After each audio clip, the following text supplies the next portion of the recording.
All right. I believe that I'm live. Let's see if I can type something in the chat here.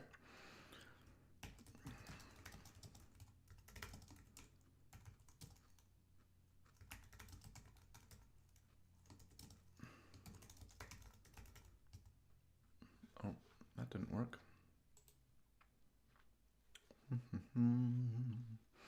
How's it going, everybody? Hey, everyone. Sorry, I'm trying to I think there's a way for me to pin a comment. And I'm just gonna try and do that really quick. So bear with me here. I'm gonna try, oh no, let's see. I'm gonna say, I will try, not I will try. I will respond to all super chats. But otherwise, my brain is largely going to be devoted to reading and thinking. And I don't know if I can pin this. I'm so bad at this whole system. Let's see, pin message. There we go. So now it's pinned. Just so everybody knows. Hey, how you guys doing? I'm super excited to be doing this. I don't do this a lot. I do a live Q&A for my channels for my members and patrons every month, which is tomorrow, by the way. So that's a lot of live me if you're a member or patron. Sorry for that. But yeah, new subclasses. They're official, right? The Heroes of Faerûn. I got my Sword Coast t-shirt on, and in fact, the map of the Sword Coast behind me. I know that Faerûn is more than just the Sword Coast, but that is the most well-known and popular place in Faerûn, right? Anyways, so what I'm gonna be doing today is just reading through the subclasses, maybe more if we have time, depending on how long I take on these subclasses, and just kind of reacting to them. This is not going to be a lot of deep dive analysis or well-reasoned thoughts, because I'm mostly just kind of seeing this for the first time myself. I've kind of glanced over everything, but I haven't spent a lot of time really thinking too deeply about any of it. Yes, I saw the UA, but if I'm being honest, I haven't really thought much about the UA since it came out months ago. So I'm not going to be sort of comparing this to what it was like in the UA. In fact, I'm probably not even going to do a lot of comparing it to the old version of the subclass where that is the case, right? In the case of the Banneret and the Knowledge Cleric and the Bladesinger, I probably will because it's the Bladesinger. But yeah, so if you're looking for sort of well-reasoned thoughts and ideas and kind of balance analysis on how good, a subclass that we're getting here is, look to Treant Monk. I'm sure he's going to be doing a video on each of these, in the coming weeks. And there will be others too, of course, that are creating content. But my channel is really always just about doing character builds, right? And I'm not so much a generalist, so I didn't feel like I wanted to take, do a video once a week over the next 8 weeks or whatever for each of these subclasses with my thoughts and analysis. I'll do that when I use them in a build. And I will be using these in builds going forward, no question, especially that Bladesinger. That's at the very top of my to-do list right now, and I'll probably start working on it later this afternoon. But yeah, so let's just jump in. Let me look really quick. Oh, I did get a super chat. Thanks, Thorsten. I appreciate that. And because that came through in euros, I'm assuming that you're in Europe. So, hi. Guten Tag, or buenas tardes, buenas noches, porque ya hace como las 9 en la noche ahí en España. Anyways, sorry, having lunch. Super excited about this because 2024 rules 5.5, right? It's been out now for over a year, and this is the first like official new kind of expansion, right? Subclass book, whatever. So yeah, exciting stuff. I'm excited as always to have new toys to play with. And yes, this will be available as a VOD. Matt Lopez. Sorry, I really shouldn't be eating and talking at the same time. That's probably grossing some of you out. Like I said, I'm bad at this live stuff. Least I could do is mute my mic. Oeboff 1420 would be really cool if you go over the background stuff too. It's very hard to get stuff about them. Thanks.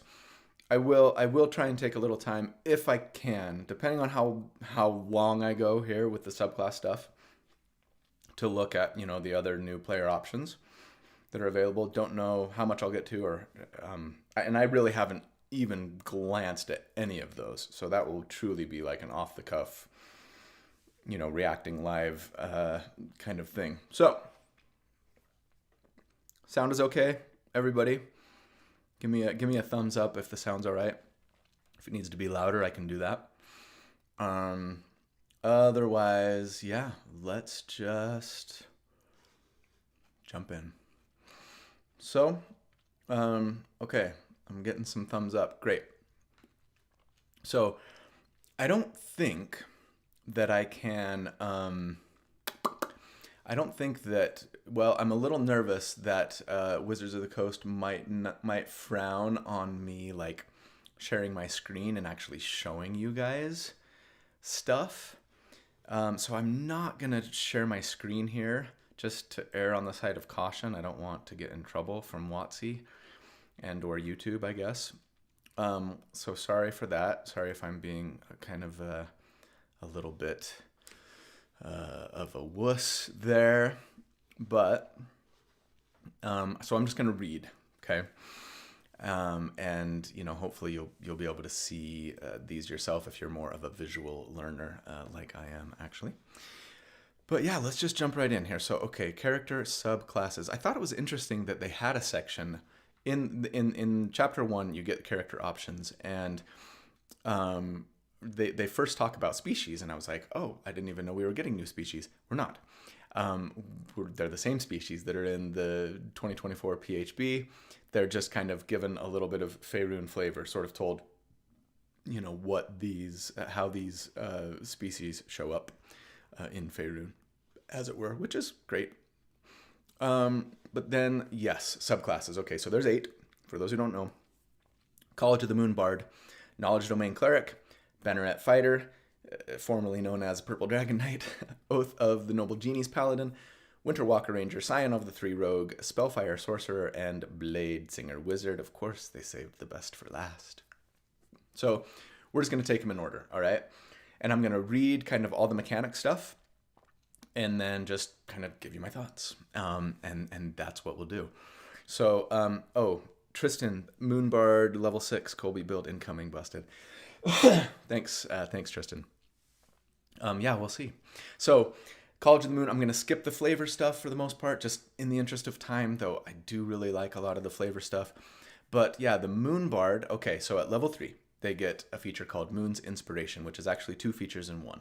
It gives us Inspired Eclipse that says when you take a bonus action to give a creature a Bardic Inspiration die, you can have the invisible condition and teleport up to 30 feet to an unoccupied space that you can see as part of that bonus action.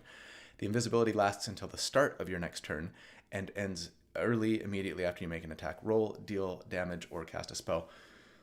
That's pretty cool, right? Like, you're already giving inspiration anyways now, and I love features that do this, that give you something else to do that's cool, that's strong, that doesn't take an extra like action or bonus action or even reaction, right? That just like works when you're doing something that you already want to be doing. So we get to go invisible just until the start of our next turn. So it's not until the end of our next turn. It's not like we can go invisible and then just cast a bunch of spells and have advantage on them or whatever. So this really kind of feels like it's more for like escape, right? To get out of danger and or, you know, get somewhere where you're having a hard time getting to otherwise. Though it does last until the start of our next turn. So I can see a scenario where I may be using a bonus action to inspire an ally at the beginning of my turn, going invisible, teleporting, and now I have advantage, right, on my action spell, maybe, or if it's an attack, right, or weapon attack or whatever. So that could be fun to play with. But then we also get Lunar Vitality. Once per turn, when you restore hit points to a creature with a spell, you can expend a Bardic Inspiration die and increase the amount of hit points restored by a number equal to the roll of the Bardic Inspiration die. And their speed is increased by 10 feet until the end of their next turn. Okay, so that's cool. Again, like, we're just, we're casting a spell to heal, and now we can spend a Bardic Inspiration die to heal more. Yeah, I mean, it's similar, right, to, say, like the Druid's Chalice form, the starry form Druid, Star Druid, right? You're getting a little bump to the heal. But it is expensive, Bardic Inspiration die. Still, like, maybe this is now the best Bard healer. Unless, lower Bard's better because they get more spells. But yeah, that's cool. And it gives them a speed increase too. So it's kind of feeling like a, more supporty option here for a Bard. Also, though, we get Primal Lore, which says you learn Druidic and 1 cantrip from the Druid spell list. Nice. Counts as a Bard spell for you, but doesn't count against the number of cantrips you know. Whenever you gain a Bard level, you can replace this cantrip with another cantrip, and you get to choose a skill. Animal handling, insight, medicine, nature, perception, or survival, and have proficiency. So, little utility there, and yeah, kind of steering you toward, like a moon druid-y kind of thing. Well, not moon druid in the sense of shape change, but yeah. Nature-y. I like it. Level 6, Blessing of Moonlight. You always have the Moonbeam spell prepared. Okay, Moonbeam is pretty good, right? It's a decent AoE, persistent damage. You can move it, takes an action. It scales well damage-wise. It's a pretty small area, but I've had a lot of fun playing with the spell in builds in the past where you're pushing enemies into it, right, and dealing damage, potentially twice in a round, that kind of thing. So, fun, useful. When you cast Moonbeam, you can modify the spell so that you glow and shed dim light out to 5 feet, and whenever a creature fails its saving throw against the effects of this Moonbeam, now it's a con save, right? But when they fail, then another creature of your choice that you can see within 60 feet regains 2d4 hit points.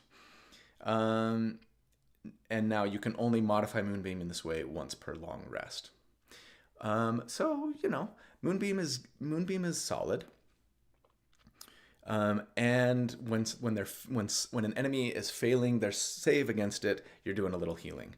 I mean, I like the sort of do some damage, some kind of offensive, defensive. I like features that do a little of both, right? It gives you a little healing and a little damage. That's fun. And, giving a Bard Moonbeam, a charisma Moonbeam. There can be some fun things that we can do to play with this. We can teleport. We can potentially have advantage on attacks to maybe push them into the Moonbeam.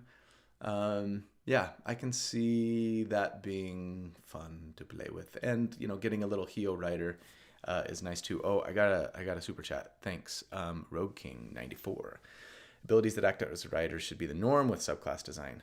Keying off abilities you want to use anyways. I love that.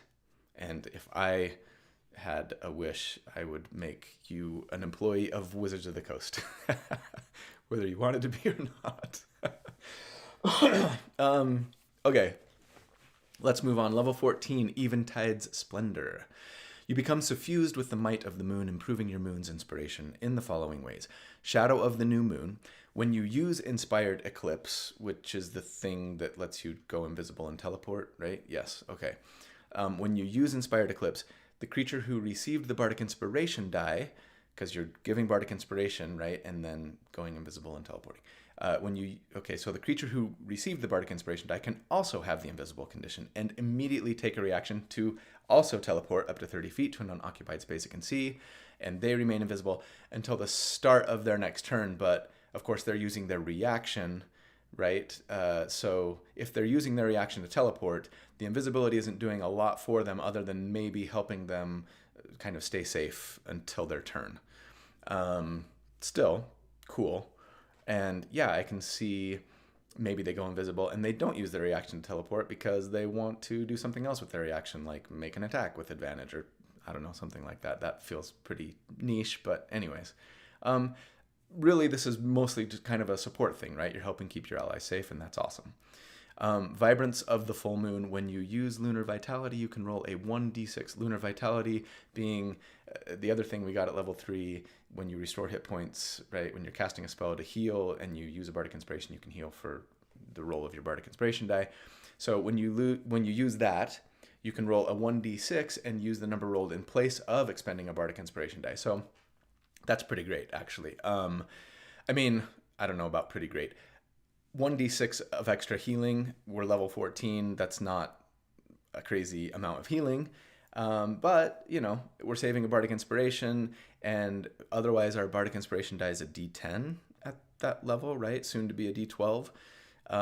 So, I mean, you know, it's a couple fewer hit points on average of healing, but it's free. So free is nice. So yeah, that's it. That's it for the Moon Bard, and I like it. It does, again, it kind of feels like it's sort of a good option for those who want to lean a little bit more into the like supporty aspect of the Bard. For the most part, with the exception of that Moonbeam thing. But yeah, a little utility, a little help keep your allies safe, potentially a little additional healing, stuff like that. A little druidic flavor. It's fun. I think it's cool. Tristan, in a crowded room, every failed save is 2d4 health. Yeah, that's a good point. I mean, you know, if you're in a small area, now the Moonbeam spell is only it's a 5-foot radius, right? So it's, if you're playing on a grid, it's essentially a 2x2. Depending on where you place it, I suppose it could be a 3x3 if you make the center like a middle of a square, right? Anyways, not a huge area. You can move it with an action, and it does do damage now when it just sort of crosses over somebody, right? So yeah, that's potentially like bunch of damage and bunch of healing. So yeah, I can see how that actually could be really potent for healing, even though 2d4 isn't a ton. If you get multiple enemies, failing, whenever a creature fails its saving throw against Moonbeam, another creature of your choice. So one, okay. Still, if multiple creatures are failing, you're throwing out multiple 2d4s of healing. That could be nice. It could be nice. It might actually make it worth using your action to move Moonbeam around, right? Okay. That's fun. Anyways, sorry that I'm not having a lot of time to read everybody else's thoughts and questions because I want to keep it moving. So let's move. Knowledge Domain Cleric. One of, I think, the kind of least interesting subclasses from 2014, if I'm being honest. My personal opinion. Let's see if they're any better. So, at level 3, the Knowledge Domain Cleric gets Blessing of Knowledge. You gain proficiency with one type of artisan's tools of your choice, and in 2 of the following skills of your choice: Arcana, History, Nature, or Religion, and you get expertise in those 2 skills. That's pretty much the same, I think. I do have the old Knowledge Cleric pulled up here. I think they used to learn a language and then those skills and essentially expertise, right? 2 languages. Okay, so, you know, yeah, I think I'd probably rather have artisan's tools, but maybe it depends on your table.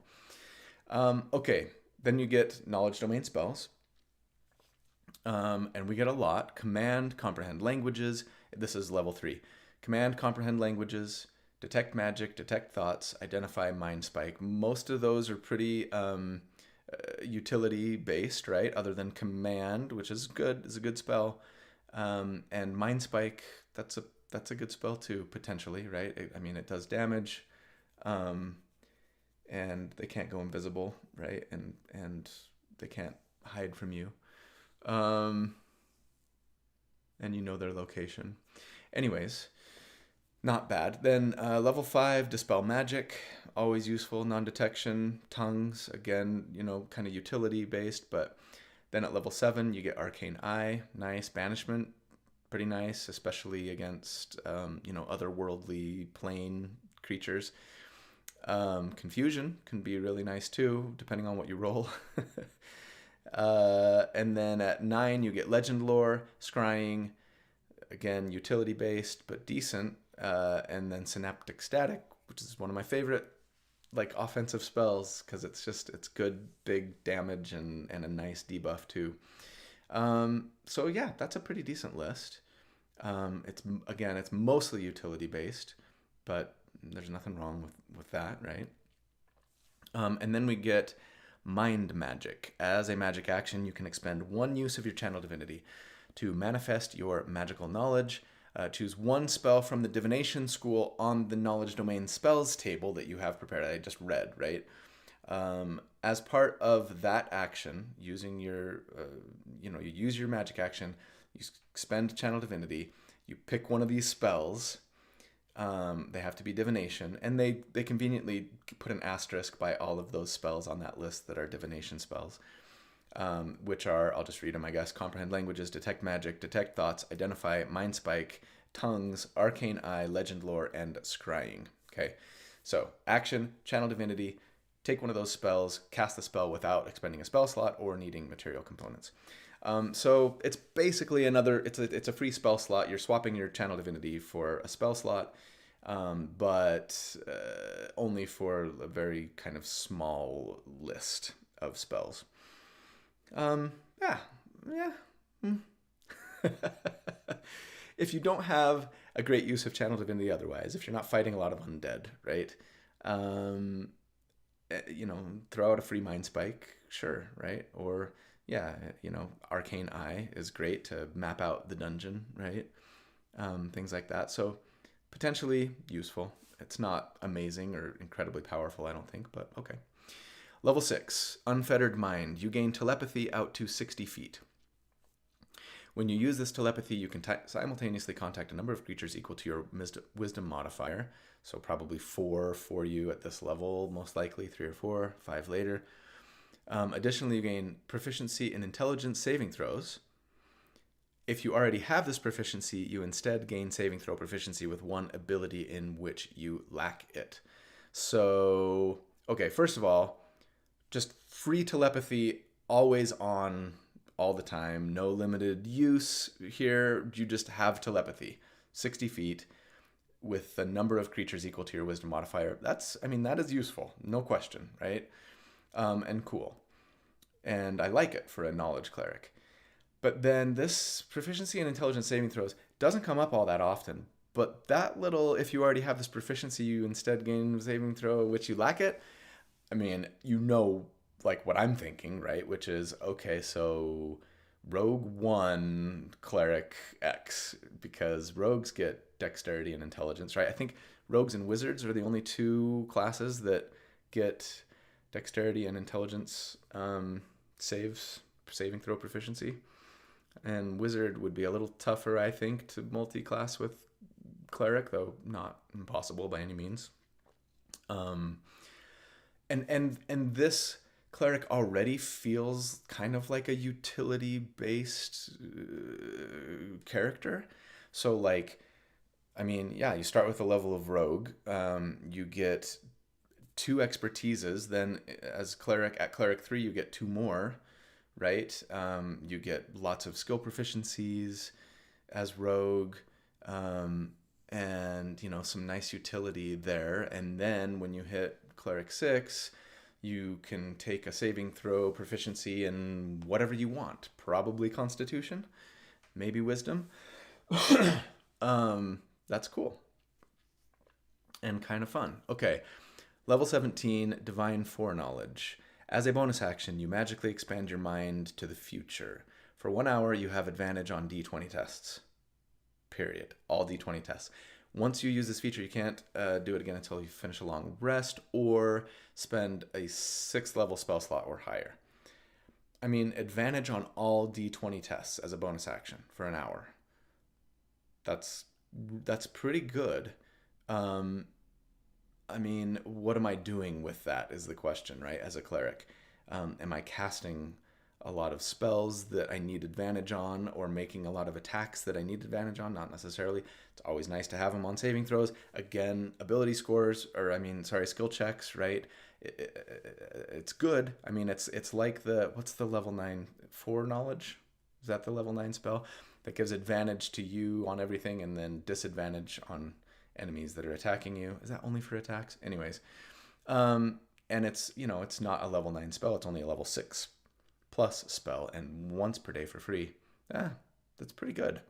I'm just trying to think like how I would build around it to really like take advantage as a level 17 cleric of, benefiting from advantage on my D20 tests offensively, of course, because that's where my mind always goes first.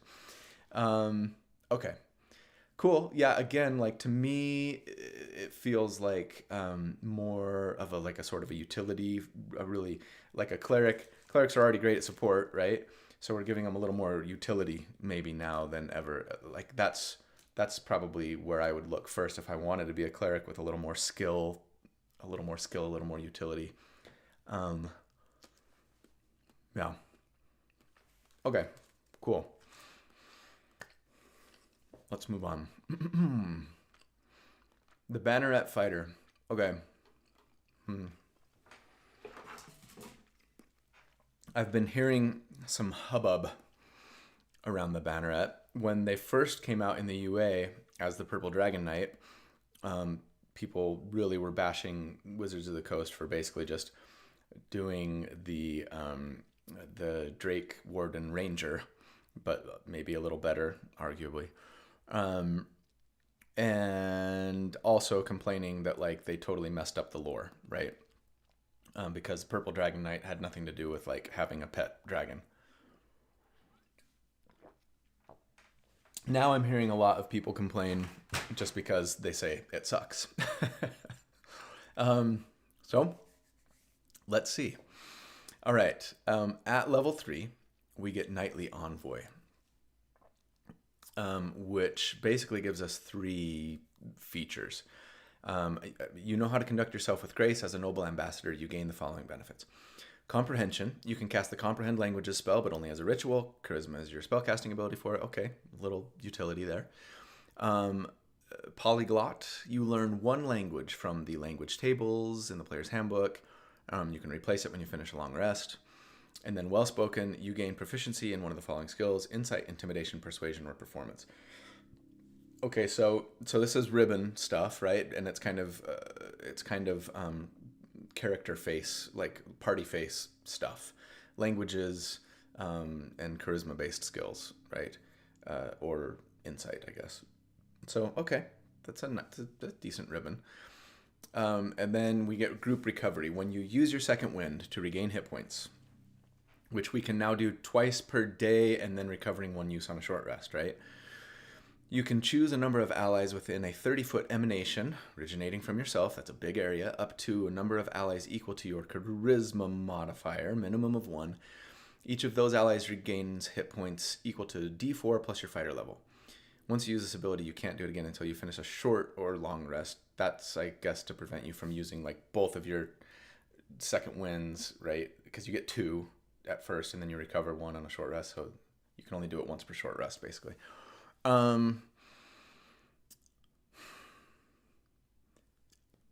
Okay, I like giving fighters a different like reason to have a secondary skill, like ability score. That is, it seems like it's always intelligence, right? If we're gonna do something other than strength or dex, it's intelligence for fighters.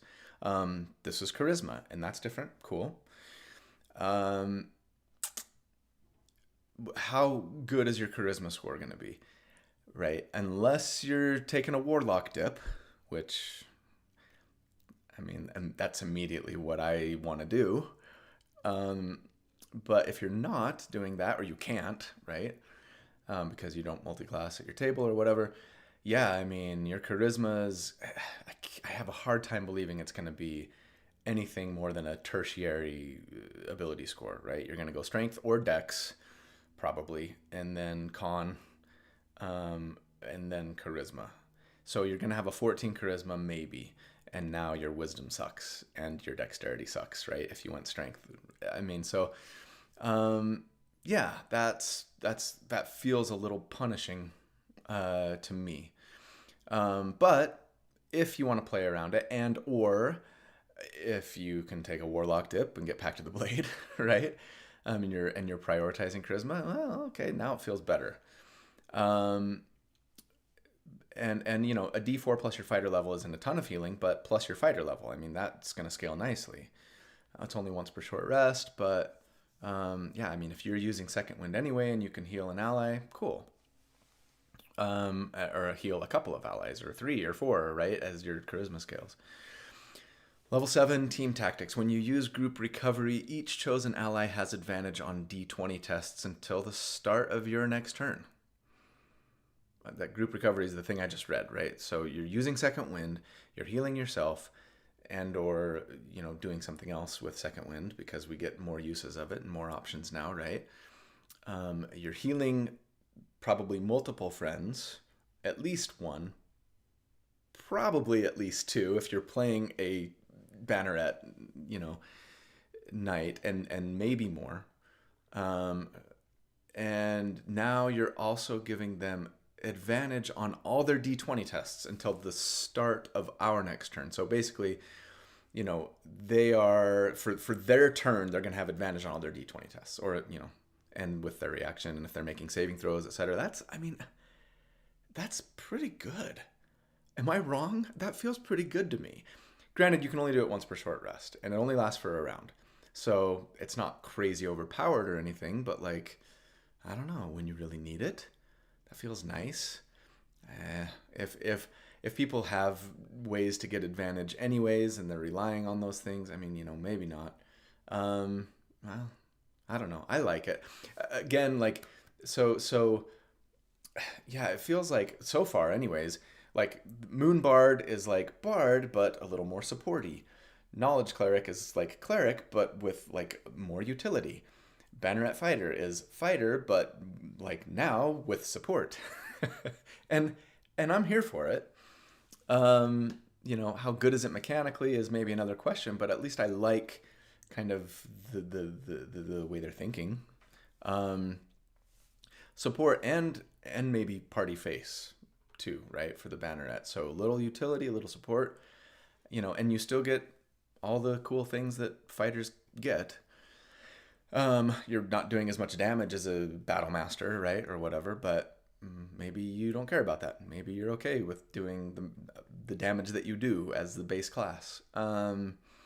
Okay, level 10, Rallying Surge. When you use your action surge, you can choose allies within a 30-foot emanation originating for yourself. Again, up to a number of allies equal to your charisma modifier. Again, each of those allies can immediately take a reaction to do one of the following things. Attack. They make an attack with a weapon specifically. Doesn't have to be melee. They make an attack with a weapon or an unarmed strike, or they move up to half their speed without provoking opportunity attacks. Again, like support, right? And not bad. Not bad. When you use your action surge, I mean, you're going to do this again once per short rest. And it's like one of the fighter's go-to moves, so you're always going to be using it. You're going to get 2, 3, 4, 5 characters, probably your whole party, depending on how you build. Potentially your whole party, probably at least a couple that get to use their reaction to make an attack or move. That's pretty nice. I mean, that's almost like giving your whole party action surge, kind of, right? Half an action surge, maybe. I don't know. I like it. I think it's decent. All right, well, let's move on. Level 15, Shared Resilience.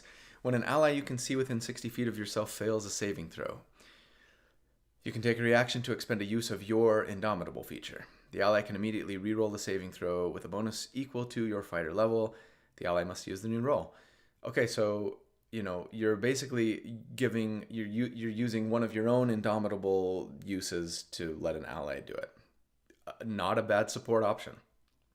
Indomitable is good now, remember, right? Because they get to re-roll it plus your fighter level. You're level 15, so they're adding 15 to the re-roll of a failed save. They're almost assuredly succeeding now. And while granted, like, I would also like to have that use of Indomitable for myself. If you want to play a fighter that is a decent support character, who's also a fighter, that's pretty nice. Yeah, I mean, it could be a big save, right? And you don't have tons of uses of Indomitable, but I don't know. It's pretty cool. At level 18, Inspiring Commander, you gain the following benefits. Bolstered Rally. The area of effect for both Group Recovery and Rallying Surge is now a 60-foot emanation. Okay, so again, Group Recovery is the thing that lets you heal when you use Second Wind, right? It was a 30-foot emanation. Now it's 60. Rallying Surge is the thing that essentially lets you, give Action Surge to all of your friends, or at least some of your friends. Half an Action Surge, anyways, that they have to use their reaction for. I know, so it's not free, right? They might have gotten that opportunity. They might have gotten an opportunity attack, anyways. But yeah, the area of effect so now it's 60 feet instead of 30. Doesn't increase the number you can impact or otherwise improve it, but Unshakable Bravery, also you have immunity to Charmed and Frightened, which, I mean, hey, maybe we don't need Indomitable as badly now as we did because we're immune to Charmed and Frightened. I don't know, you guys. I mean, it's not like this is super powerful. I'm not saying that. And if you're thinking about damage, which I so often do, of course, then it's not doing much for us. But if you want to play a support fighter and you don't want to be a paladin, I mean, it's got some decent stuff in here. And maybe at the end of the day, like, that's the problem, right? Because paladin is just sitting right there. And, like, what do you get from fighter that you don't get from paladin? Well, I mean, you get more weapon masteries, you get action surge, you get more feats, right? So it's not like you don't get anything. You get more attacks eventually at level 11.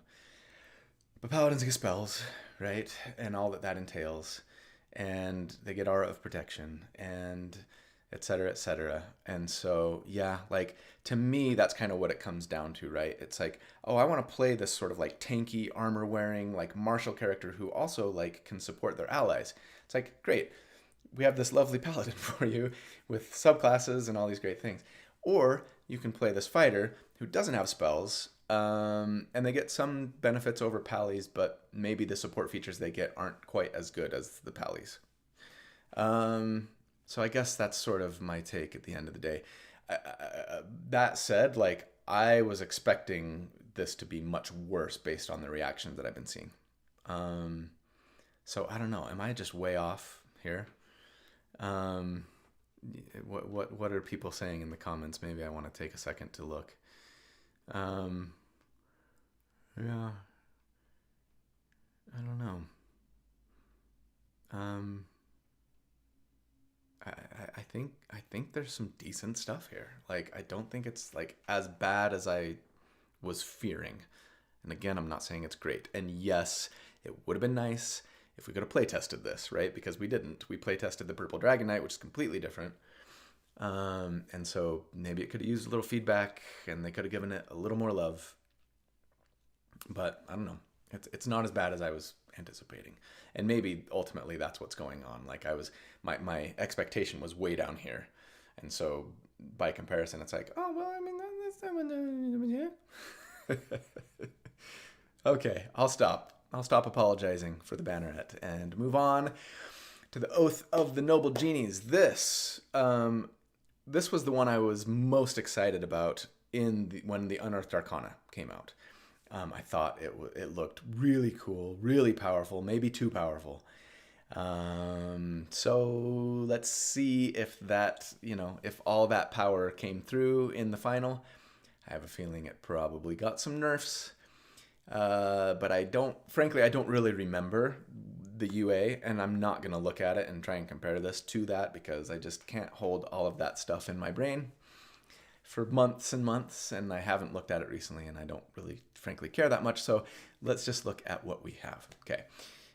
Genie Pallies. At level 3, get Elemental Smite. Immediately after you cast Divine Smite, you can expend one of your Channel Divinity and invoke one of the following effects. See? Thank you. Like, you don't have to do anything extra. You're probably Divine Smiting anyways, even though it's a spell and it takes a bonus action, but still, right?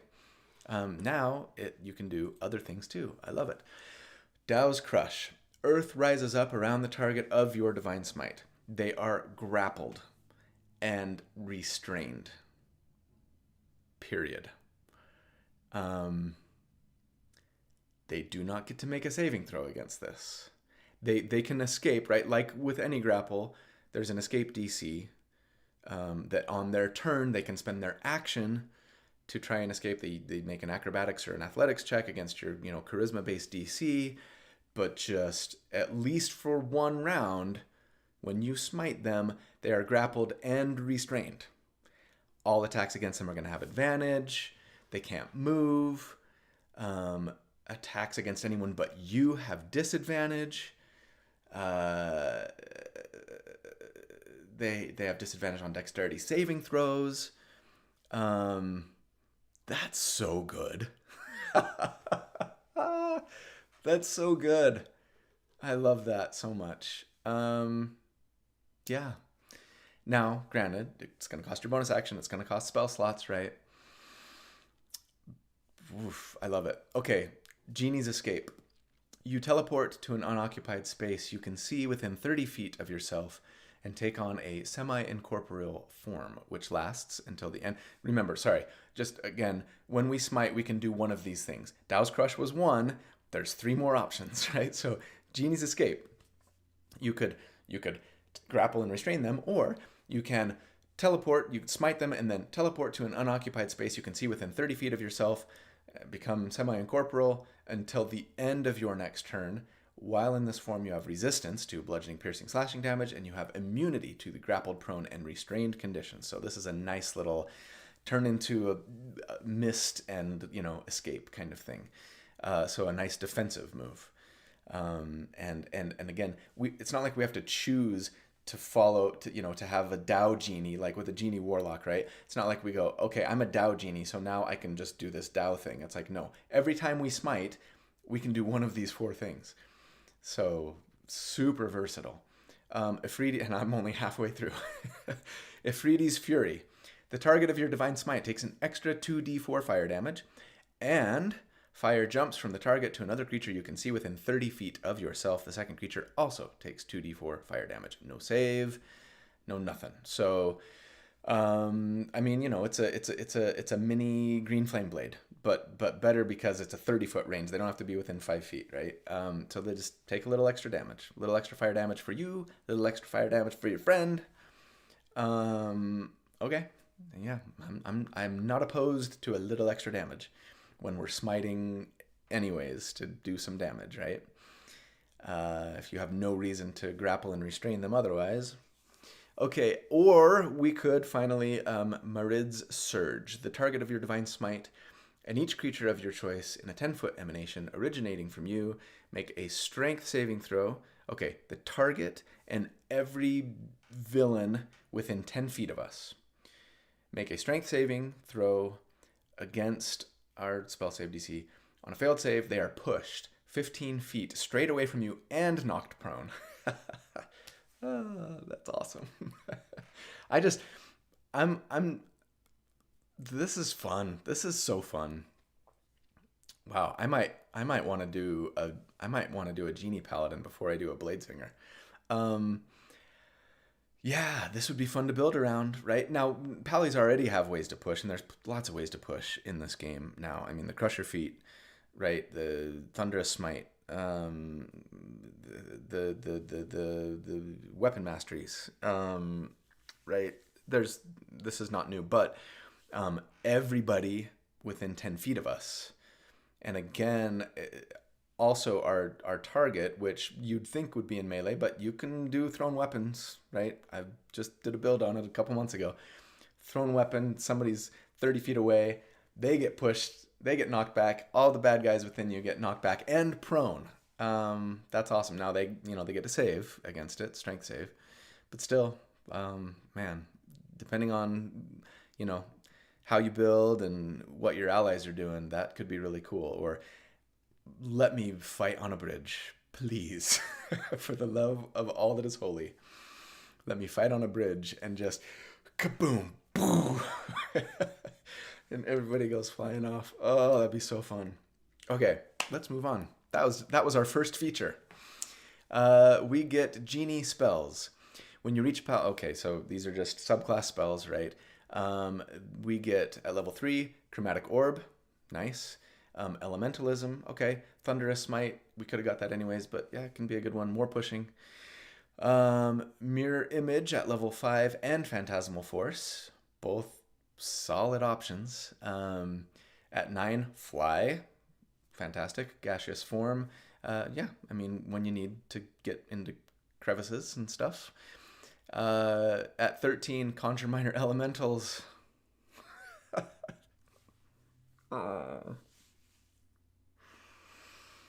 Maybe this is why people were complaining about the Banneret Fighter. Because this is so good. Okay.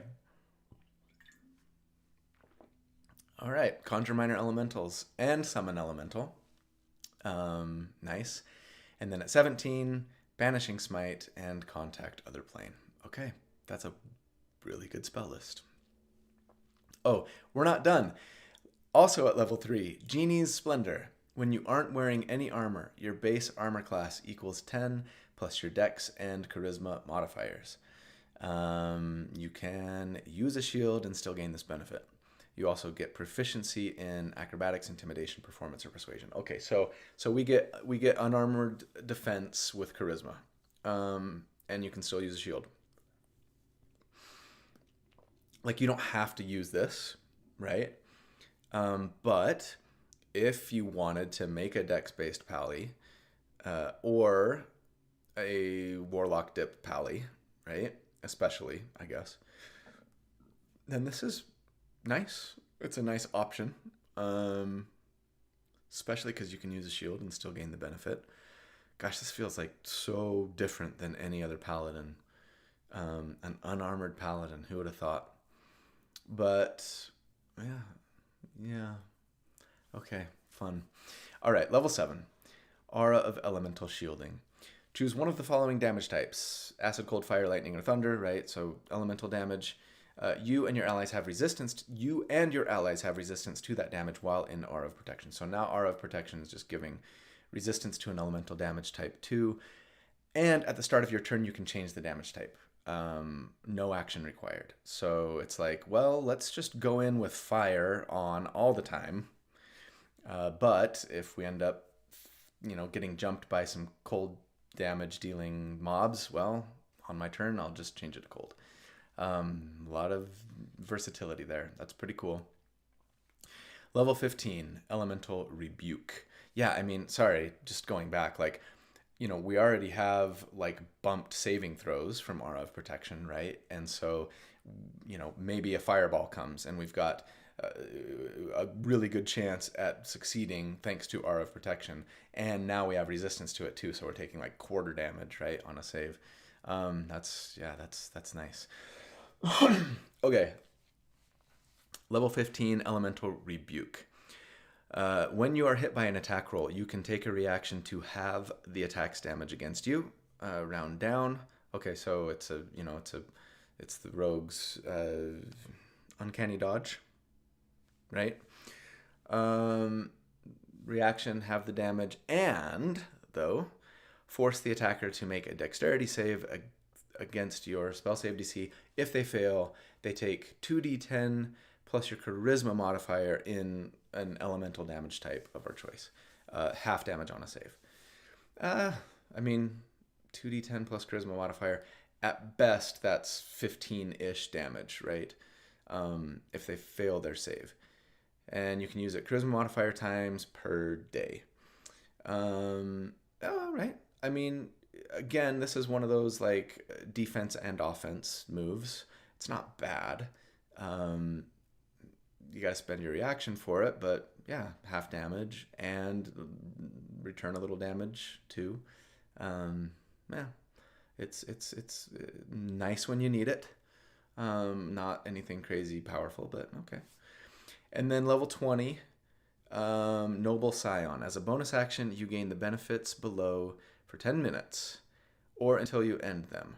Once you use this feature, you can't do it again until a long rest or spend a 5th level spell slot.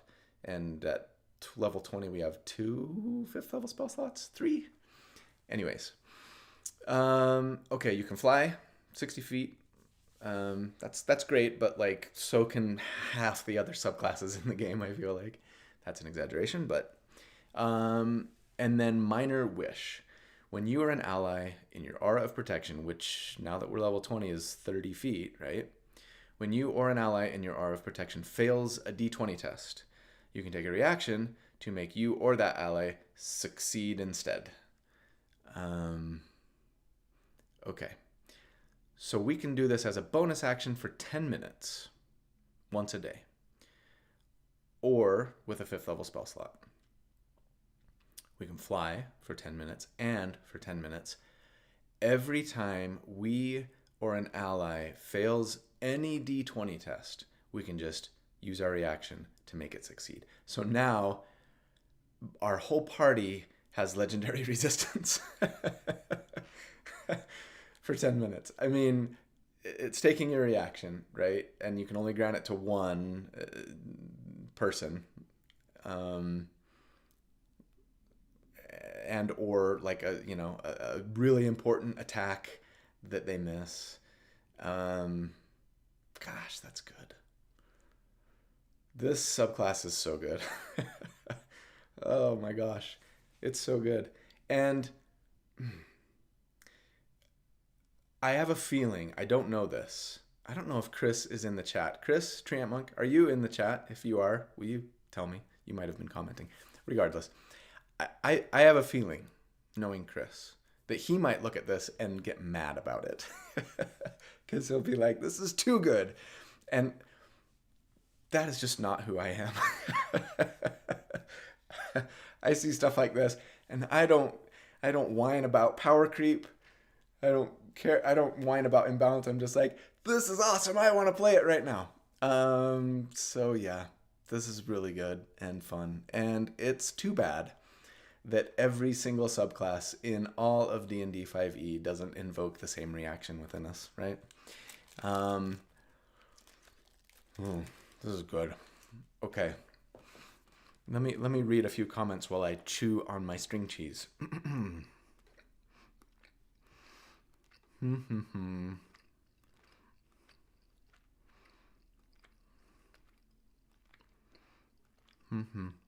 Yeah, good point. Keep in mind that you don't need a 13 strength and a 13 charisma on a paladin unless you're multiclassing, right? You can build like a single class pally that's dex based and you can dump your strength, right? It's only when you multiclass that you need to have that 13 strength. So yeah, it would be tougher to be a dex based pally if you were multiclassing. But not impossible. Just a little tougher. You'd have a lower con than you might want, right? Etc. But I'm sure I'll probably try and do it. Oh, shoot. Okay. Let us, you know what? Let's take a 2-minute break because I need to use the restroom. We're halfway through the classes. I'll be right back. Can I turn off my screen? Nah, I don't care.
back. All right. Hi. Just as a reminder, I promise I will reply to any and all super chats. How could I not? And thank you. Otherwise, I'm going to try to use my very limited brain power for just reading and thinking. I am terrible at multiclassing.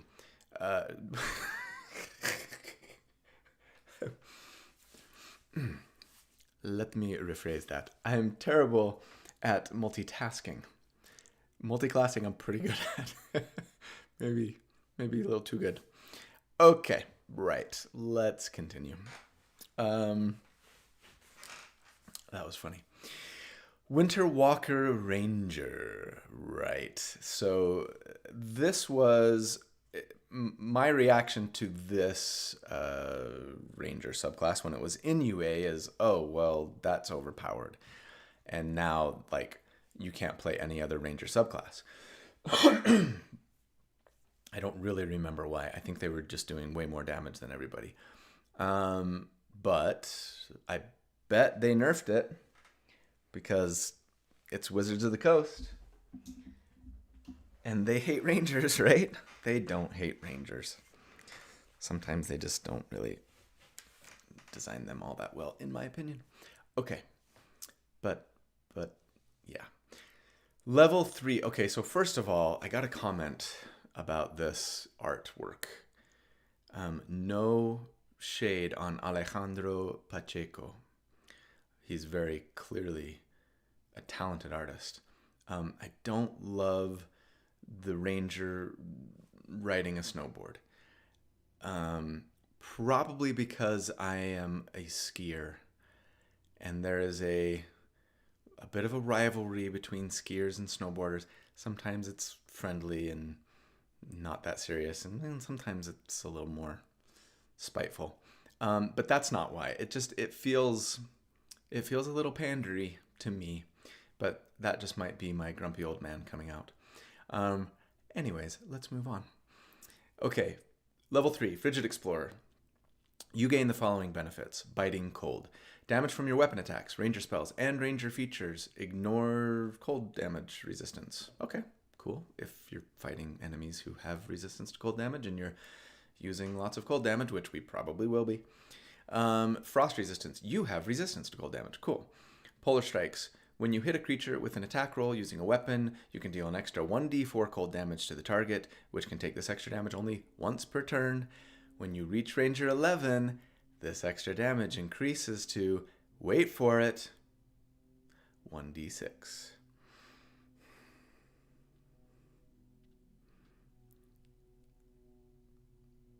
Like,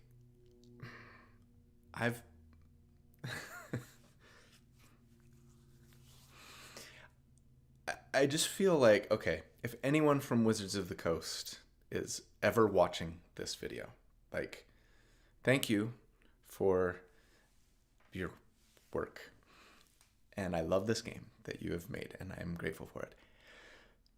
I appreciate, like, that you know that, like, damage should scale as you increase in level. But, like, I mean, 8 levels to get 1 damage on average once per turn, right, is not scaling. Like, don't even give me that, because all that does is make me mad. Like, it makes me go, okay, you know that scaling is important, but you don't understand that, like, this isn't scaling, not meaningful scaling anyways, not any sort of useful. That frustrates me. Like, don't even do that. Just either make it significant and meaningful, or just don't even give it to me. Just leave it at 1d4. Okay. I will get off that soapbox for now. I can't promise that I won't return to it. Also at level 3, Hunter's Rhyme. Ice rhymes you and your prey, protecting you and hindering them. When you cast Hunter's Mark, here we go, you gain temporary hit points equal to 1d10 plus your ranger level. Okay, temporary hit points. When you cast Hunter's Mark, If you're not casting Hunter's Mark, this is a non-feature. Additionally, while a creature is marked by your Hunter's Mark, it can't take the disengage action. Okay, that's cool. Your ice is sort of grasping them, right? And they can't disengage. Then we get Winterwalker Ranger spells. Here's the spell list. At 3, we get Ice Knife. At 5, we get Hold Person. Okay, slow down. Ice Knife, decent, thematically appropriate, right? It's a good. It's not a bad, little damage to you and your friends spell if they're standing close. Hold Person, great when you're fighting humanoids. Too bad it requires concentration, and so you can't use Hunter's Mark. Level 9, Remove Curse. I mean, when you need this spell, you really want this spell. Most of the time, you don't need it. 13, Ice Storm, not bad, very on point thematically. 17, Cone of Cold. I mean, this is now probably the best AoE spell that any ranger can have. Well, that's not necessarily true. Depends, right? Depends on who you're fighting and where they're standing and all that kind of stuff. I mean, what's it called? Anyways, forget it. Yeah, there are other good options for multi-target damage too that rangers get. Okay, sorry. I see a couple of super chats that came in, and I don't want to let them disappear. Dave Ellers, Dex Genie Pally as the next single class build. Okay, you know what, Dave? That's a great question, and I'm glad you asked it. And I don't think that I'm going to use any of these subclasses for my current single class series, just because I'm now actually 5. I think I'm 5 in, when I consider recorded videos as well, because I just did the monk yesterday. I think I'm 5 builds in, and I haven't let myself use anything other than the PHB, right? And it's like, oh, well, if I would have known, I would have gone back and used, you know what I mean? So I kind of want to keep it like Player's Handbook, just because it seems a little unfair otherwise to builds that I've already done thus far. I might change my mind. I for sure will be doing a Genie Pally build in the very near future. Maybe before Bladesinger. Probably not, because come on. But anyways. Okay, and then Darth Gavel. Thank you. And thanks, Dave. Hold up. The master multiclasser can't multitask? Yeah, I really am terrible at it. Just ask my wife. Anytime she tries to talk to me while I'm thinking about anything other than exactly what she's saying, I'm just like, I have no idea what you just said. Anyways.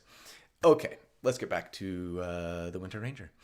So, level 7, Fortifying Soul. Your experience surviving harrowing environments allows you to bolster your allies in addition to yourself. As a magic action, choose a number of creatures you can see equal to your Wisdom modifier. So, at level 7, it's probably 2 or 3, right? Unless we're doing some kind of shillelagh build or something. Okay, so a number of creatures equal to your Wisdom modifier. Each chosen creature regains hit points equal to 1d10 plus your ranger level and has advantage on saving throws to avoid or end the frightened condition for an hour. You can do this once per long rest. Okay. I mean, it's an hour. They heal, and so it's not temp HP, right? Plus ranger level, so it scales nicely. And then advantage on saves to avoid or end frightened. So it's almost like a mini Hero's Feast, right? It's not bad. It's not bad. A nice little sort of supporty kind of thing, especially if you know you're going to need frightened, if you're going up against a dragon or something, right? Or sure, you're in a fight and people have taken damage and, you're getting a little beat up and then, some big AoE fear gets dropped or whatever. Great. It takes our action. So it's not like we can react to that fear and, help people, but at least on our turn, okay, it's not terrible. It's not amazing, but, it's a support option that isn't bad.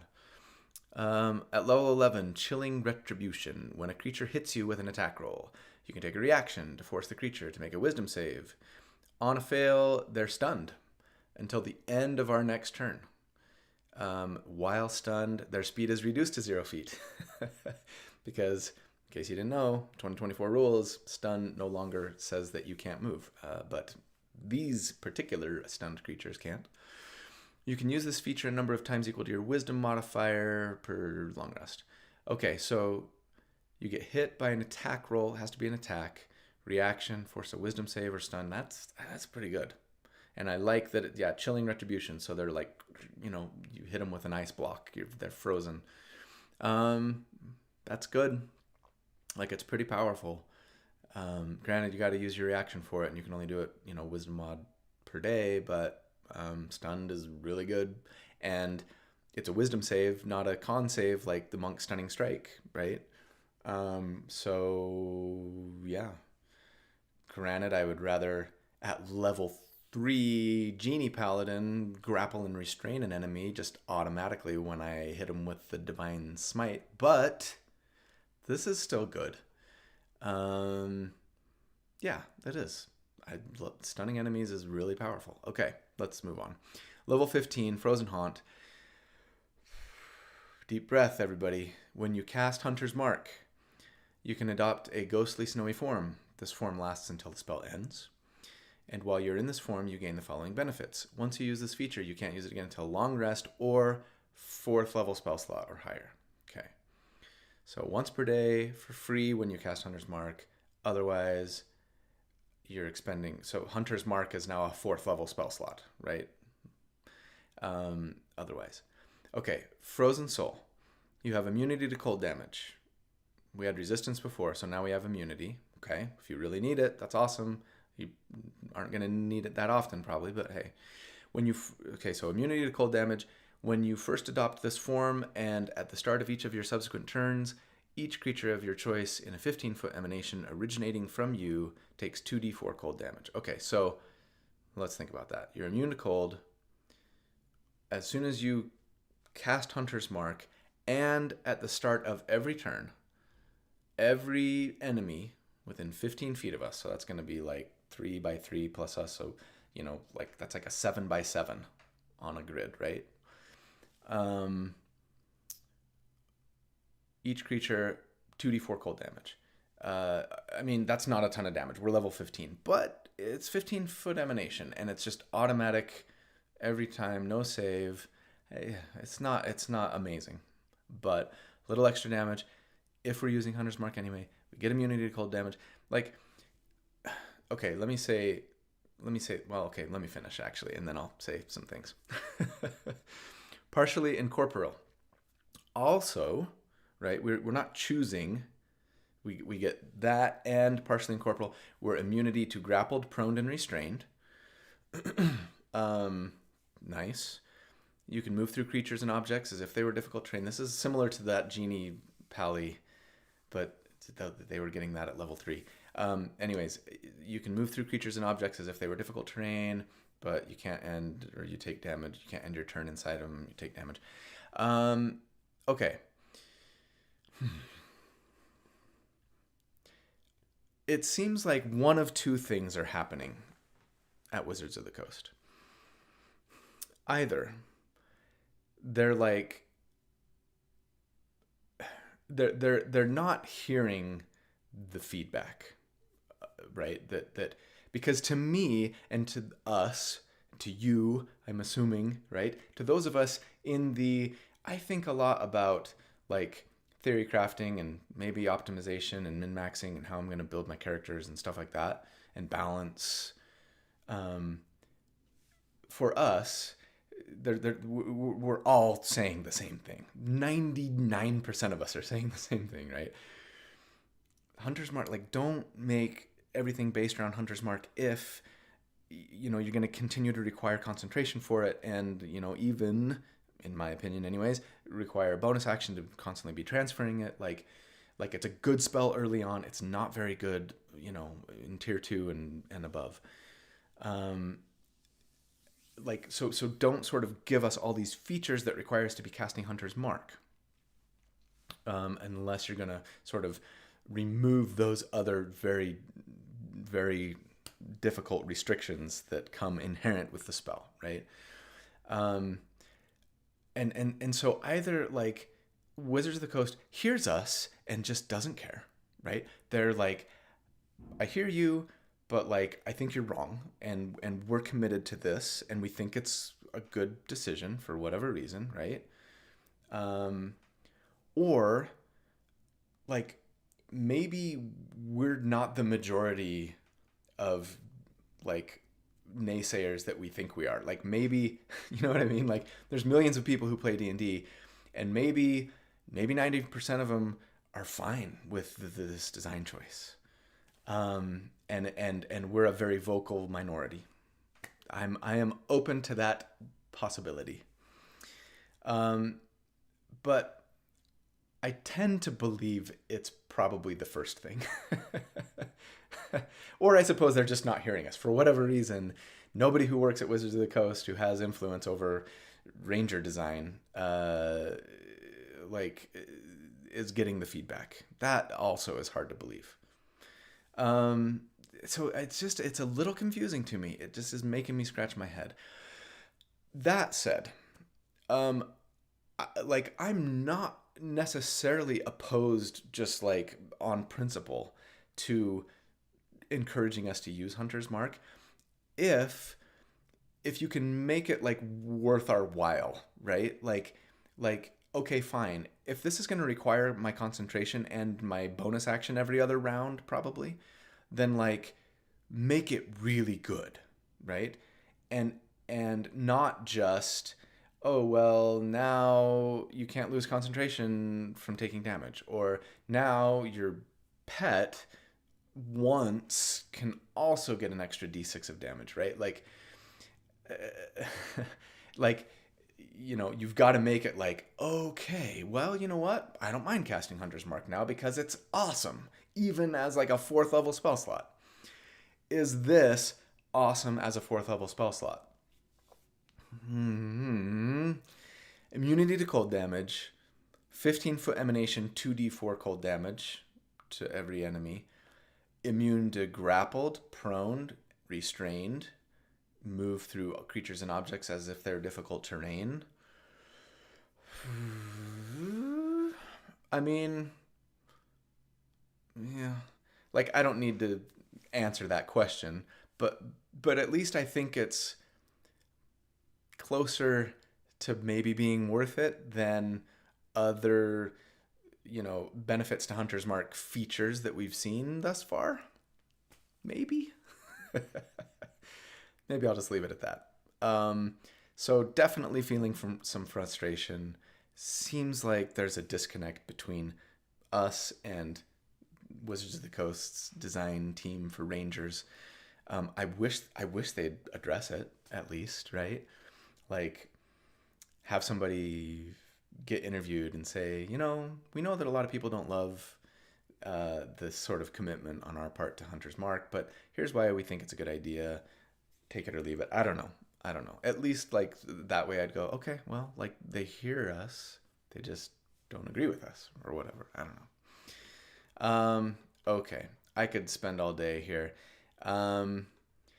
Chris, thank you for the super chat. Your depression and rant is dead on regarding the Ranger. Maybe someday Watsy will listen to you and Chris and the dudes and Will and every Ranger fan. Yeah, it's frustrating. It's frustrating. Again, I don't know. So okay. So overall analysis of the Winter Walker. Yeah, it's definitely not as OP as I think it was in UA. At least my initial impression of it in UA was that it was maybe too strong. This doesn't feel too strong. It feels like it would be cool and fun to play, especially in like a cold based campaign. Of course, actually thinking about that, like having cold immunity and resistance to all the cold damage you'd be taking in a cold based campaign would be great, but you're also probably fighting a lot of enemies that have resistance and immunity to cold damage, and most of this like little extra damage that we're getting is cold based. Well, we do ignore resistance to cold damage, so that's something. But yeah, if we're running into cold immune, then it's problematic. I mean, I don't know. I'm gonna have to think about this one.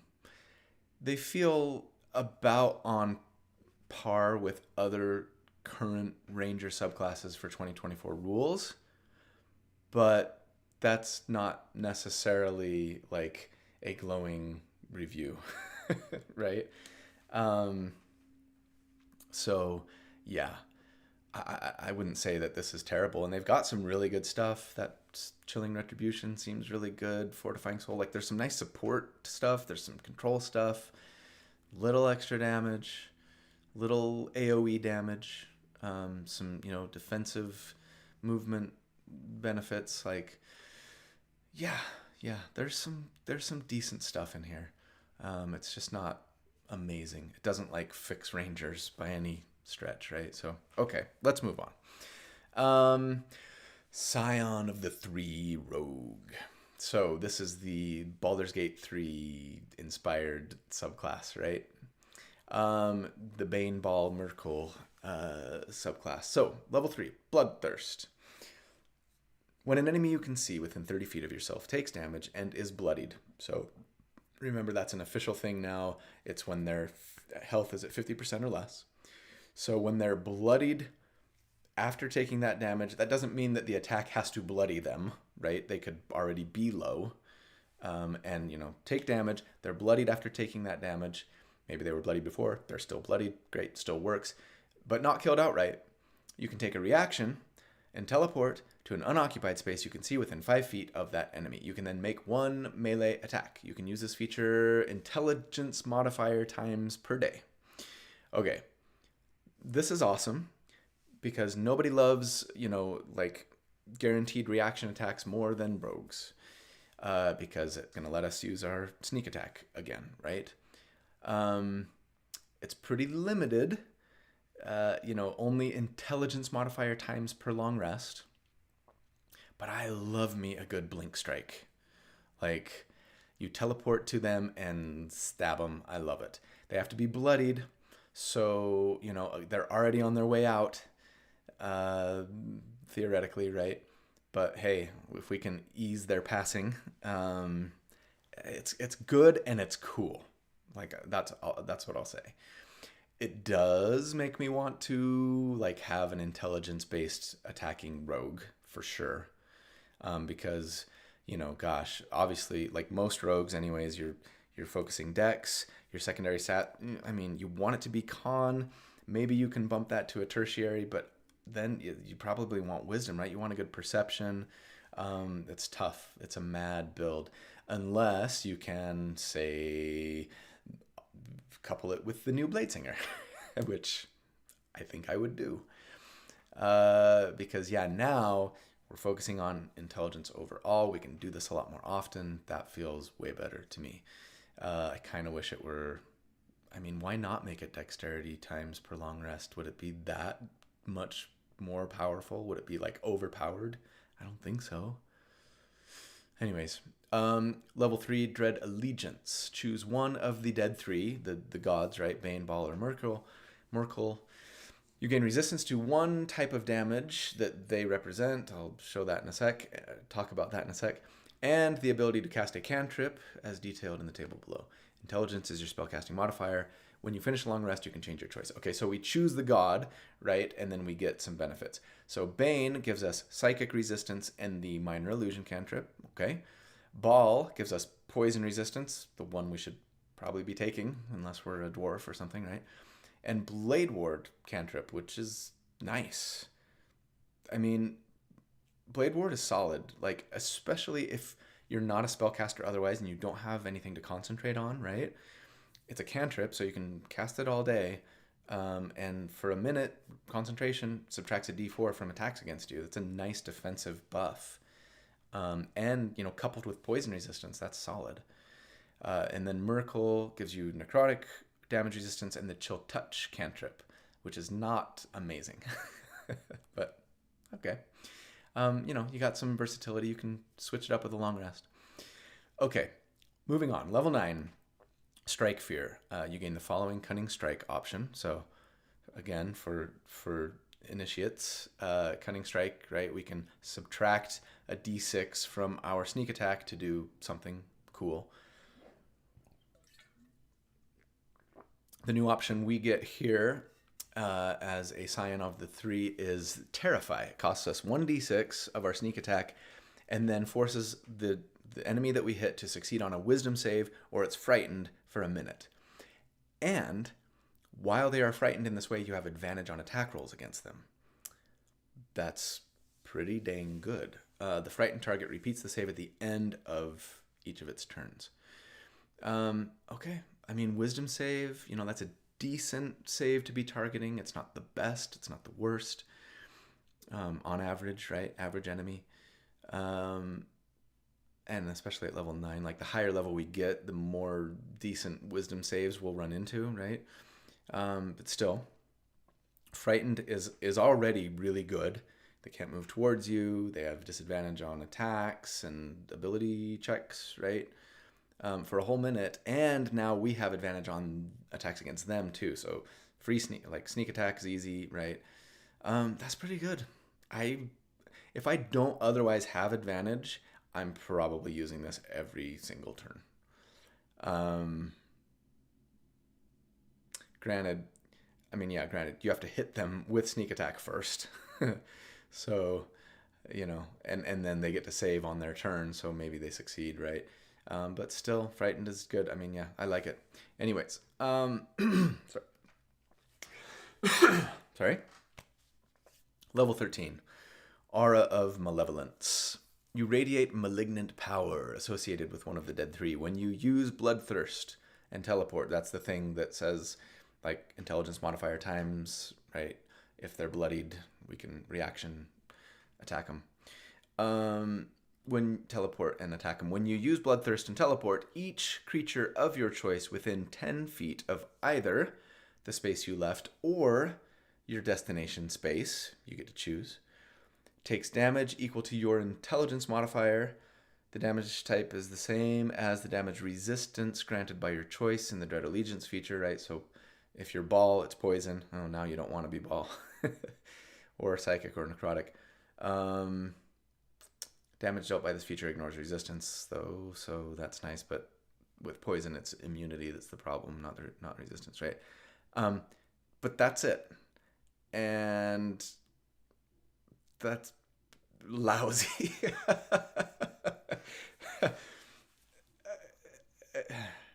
A 10-foot emanation, okay, of where you left or where you teleported to takes, unless you're multi-classing into an intelligence-based attacker, probably 2 or 3 damage. They don't get to save against it. Yeah, that's not good. It might, if there's an enemy who's like almost dead. How many times have you almost killed an enemy, right, on your turn? And you can tell just by looking at the DM, or maybe the DM even says something, and they're just like, that was so close. They've got 1 hit point left or whatever. This will be nice. And frankly, I feel like that happens to me all the time. So maybe this is fine, but no, it's bad. 2 or 3 damage, 5 at most, right? And we're level 13. And in fact, if we're doing 5 damage, that means we got 3 levels in another class. And so we're level 16. Yeah, this is not very good. Whatever. Level 17, Dread Incarnate. You gain the following benefits. Cutthroat. You regain 1 expended use of Bloodthirst when you finish a short rest. Okay, so we can do our little blink strike, 1 more time potentially, if we're running low. And then, per short rest, I should say. And also, Murderous Intent. When you roll for your sneak attack damage, you can treat a roll of 1 or 2 on the die as a 3. Okay, so this is like the new Great Weapon fighting style, right? Yeah. 1 or 2. And you know what? Like, even though Great Weapon fighting style is not great, it's like the smaller the die, the better it is, right? And so it's especially not great for Great Weapon fighters on like a D12 die. But if you're doing like a D6, it's a little less bad. Or a D8. I'm just thinking like from a percentage. Anyways. And yeah, like, so sorry. So since it's applying to sneak attack, right? And those are all d6s. I mean, you're level 17 rogue, you're rolling how many d6s did rogue 17 rogues get in sneak attack?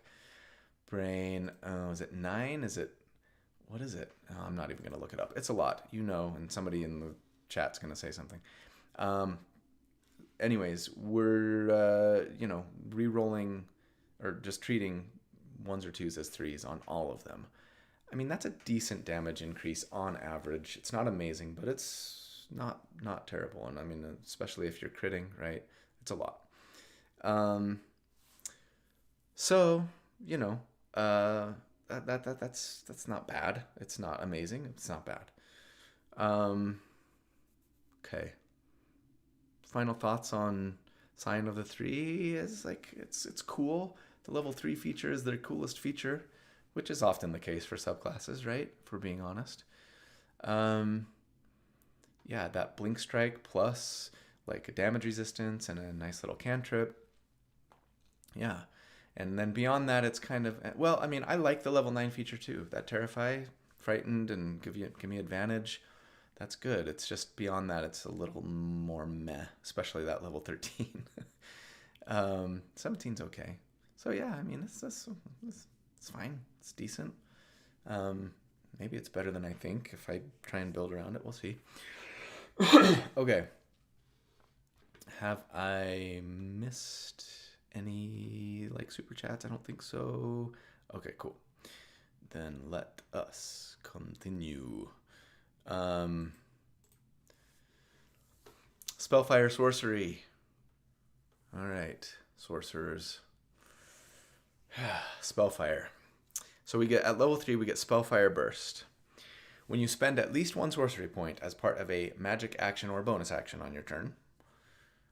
So basically when you're using sorcery points, I'm sure there's exceptions, but not a lot of them, you can unleash one of the following magical effects of your choice. So you're already doing a meta magic thing, right? But then once per turn, you can also either you or Bolstering Flames, you or one creature you can see within 30 feet of yourself gains temporary hit points. They love temporary hit points these days, equal to 1d4 plus your charisma modifier. Okay, so not a ton, but just a little, hey, here's a little temp HP for you. Again, for something that I was doing anyways and wanted to do anyways. So I like it. I sort of like automatically like it. Or Radiant Fire. One creature you can see within 30 feet of yourself takes a d4 of fire or radiant damage, your choice. It's not a lot of damage. It'd be nice if it were maybe plus a charisma modifier or something. But again, like we're doing it something anyways that we want to be doing as a sorcerer. So little extra damage, cool. Or little extra temporary hit points, okay, cool. A little offensive or defensive potential there. Also, we get, Spellfire spells. So the spell list here for a Spellfire Sorcerer. Cure Wounds, Guiding Bolt, Lesser Restoration. Okay, this is feeling cleric-y. This is feeling like, sorry, you're not going to get Divine Soul, but here's something that's a little similar flavor-wise, maybe, right? Because we're getting a heal, we're getting that Lesser Restoration, Cure, Scorching Ray also, though, because, hey, fire. Which we could have gotten anyways as a sorcerer, but that's fine. Aura of Vitality at 5. Such a good spell, right? Again, I talk about this a lot, but like especially between combat encounters. I mean, it's fine during combat encounters too if you want to support, right? Bonus action, heal, great. But between combat encounters, you're just healing 70 hit points worth, over the space of a minute on average to like whoever you want. It's really good. And then, so Aura of Vitality and Dispel Magic, always useful. At 7, Fire Shield and Wall of Fire, okay, situationally useful. And then at 9, Greater Restoration, which is like never leave home without that spell, because when you need it, you really want it. Or Flame Strike, which is, not bad. for AoE stuff too. So, okay, that's a solid list, especially if you want to be a little more supporty with your sorcerer.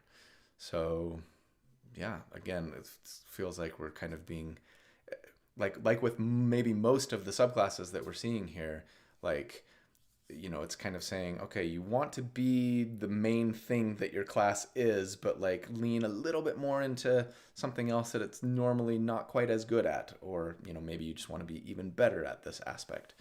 And I like that. I like that as like a design philosophy, right? Having options like that. Okay, at level 6, absorb spells. You always have counterspell prepared. Another one you probably never want to leave home without anyways. Additionally, whenever the target fails the saving throw against the counterspell you cast, you regain 1d4 sorcery points. So that's nice. I mean, again, like, not all of us fight a lot of magic users in our D&D combat on the regular. But if and when you do, and especially if you play at a table where your DM really likes to throw magic users at you, this is really good, right? Because you're going to be counterspelling often, and anytime, you know, they fail, recover sorcery points, which you could, if you wanted to, use to regain spell slot, right? So it's almost like, depending on what you roll on that D4, a free counterspell, right? So that's pretty nice. Sorry. At level 14, Honed Spellfire.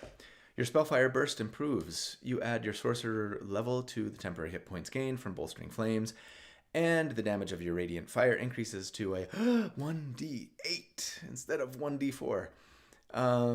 I complain less about poor scaling on full spellcasters because they already get great scaling from just their spells and their spell slots increasing, right? So, yeah, I mean, okay, 1d8 instead of 1d4, 2 more damage on average, and we're level 14. We had to wait 11 levels for that, but whatever.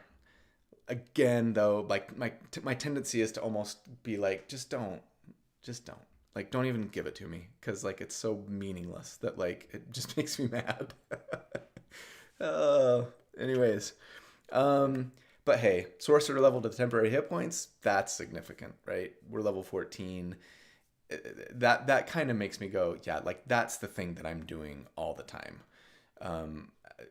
on this subclass, is this bolstering flames, because it was already better, at least numerically, right? You're getting temp HP equal to D4 plus your charisma modifier, and now we're adding our sorcerer level too. So assuming we've got a 5 charisma and we're level 14, that's 19. I mean, that's 20 temporary hit points or more every time we are essentially doing a meta magic thing, right?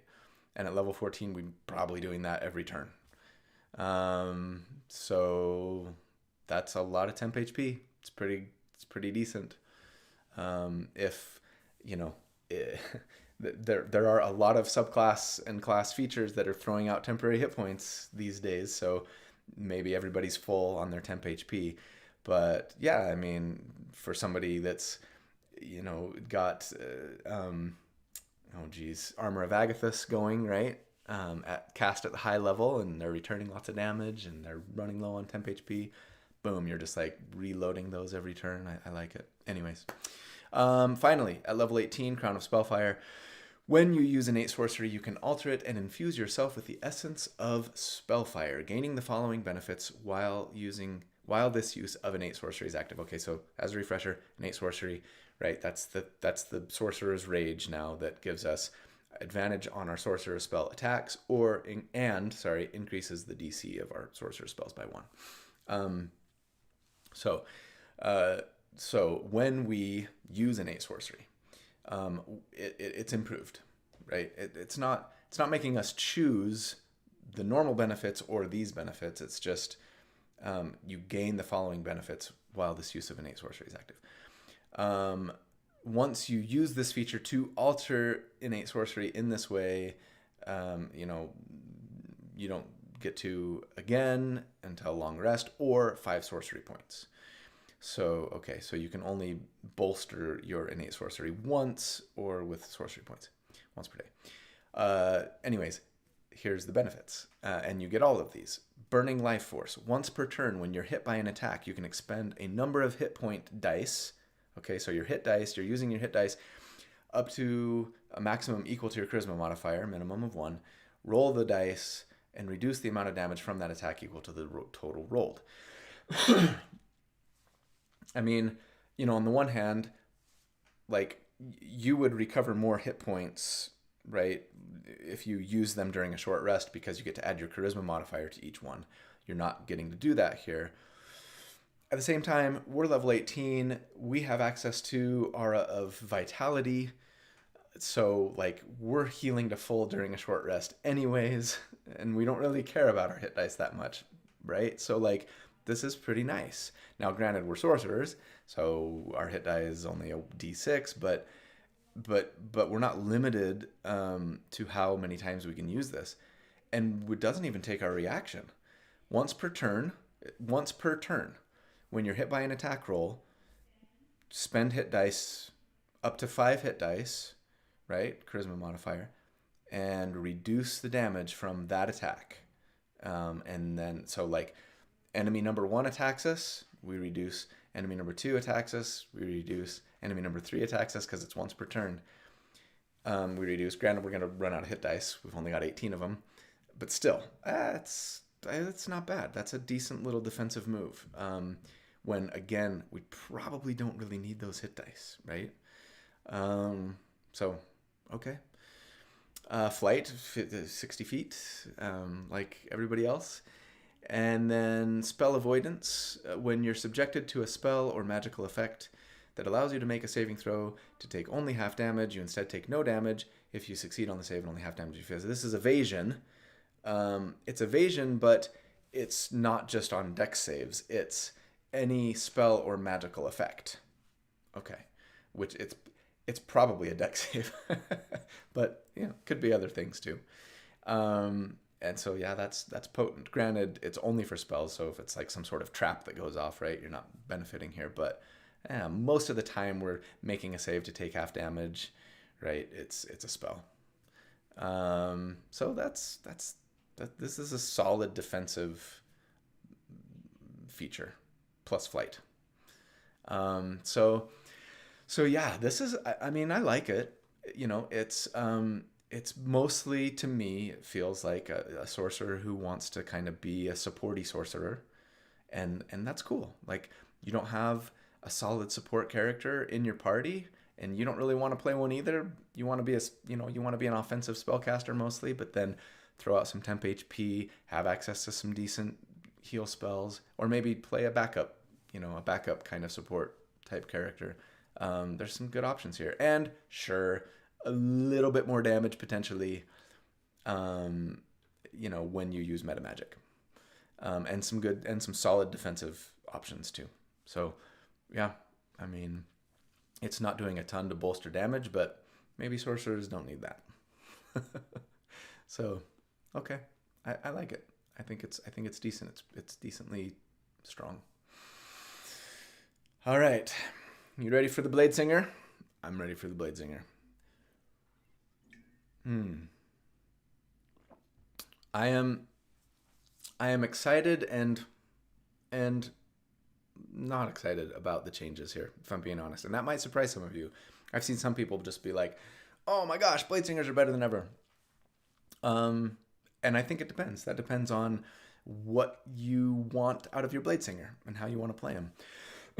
So let's get into it.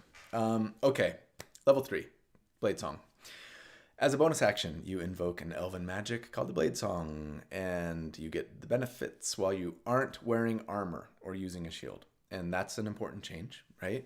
Because it used to be that that you could wear light armor. And while, sure, the mage armor spell is better than studded leather, right? Mage armor is going to put your AC, your base AC at 13.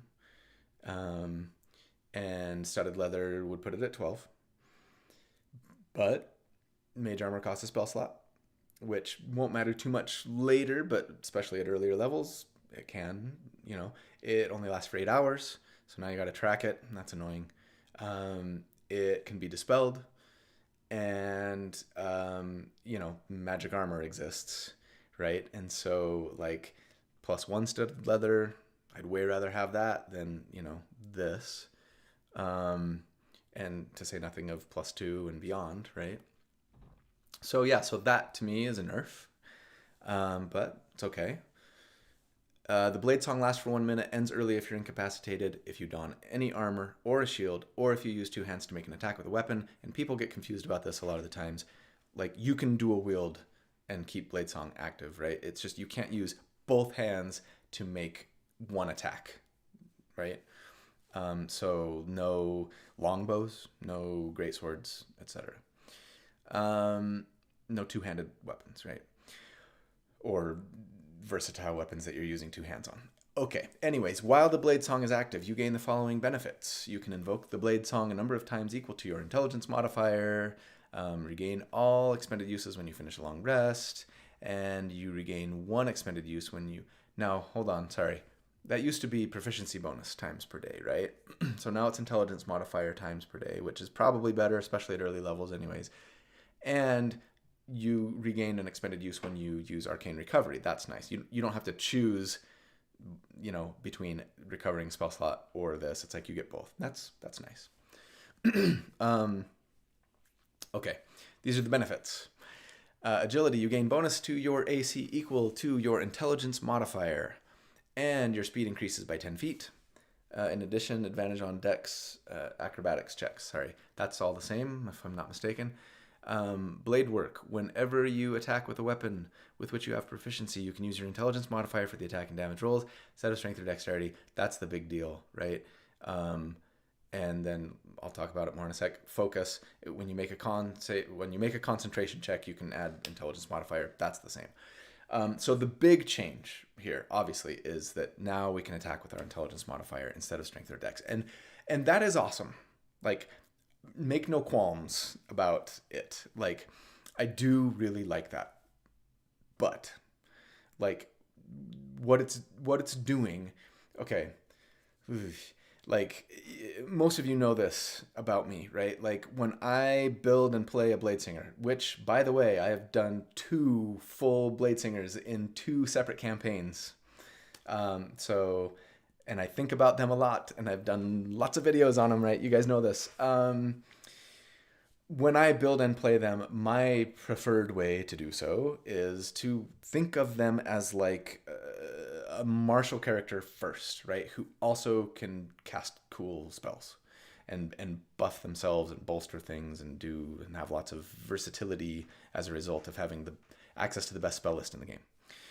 And so, like, in my head, it's like, this is a melee attacker who has cool spells. They're a better Eldritch Knight. Better depending on some things. Anyways, how about an Eldritch Knight with, like, better spells and maybe, worse survivability or something. Anyways, point is, under that paradigm, this doesn't actually do much for us, right?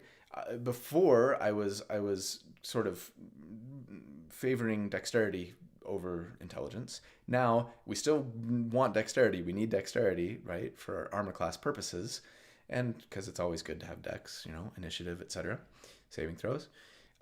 What it doesn't make us a better martial character, right? It makes us a better spellcaster. And like, obviously, for a lot of people especially, like, that's amazing, right? And I'm not saying it isn't. Now our DC goes up. Like, so many things are good about being able to be an intelligence-based attacker. I guess what I'm saying is it's not necessarily going to increase, like, the damage that we deal as a martial character. It's just a nice quality of life thing that's going to make us, better at getting our spells to stick when we're concentrating on a spell that's going to require a DC. Oftentimes, I would play my Bladesingers.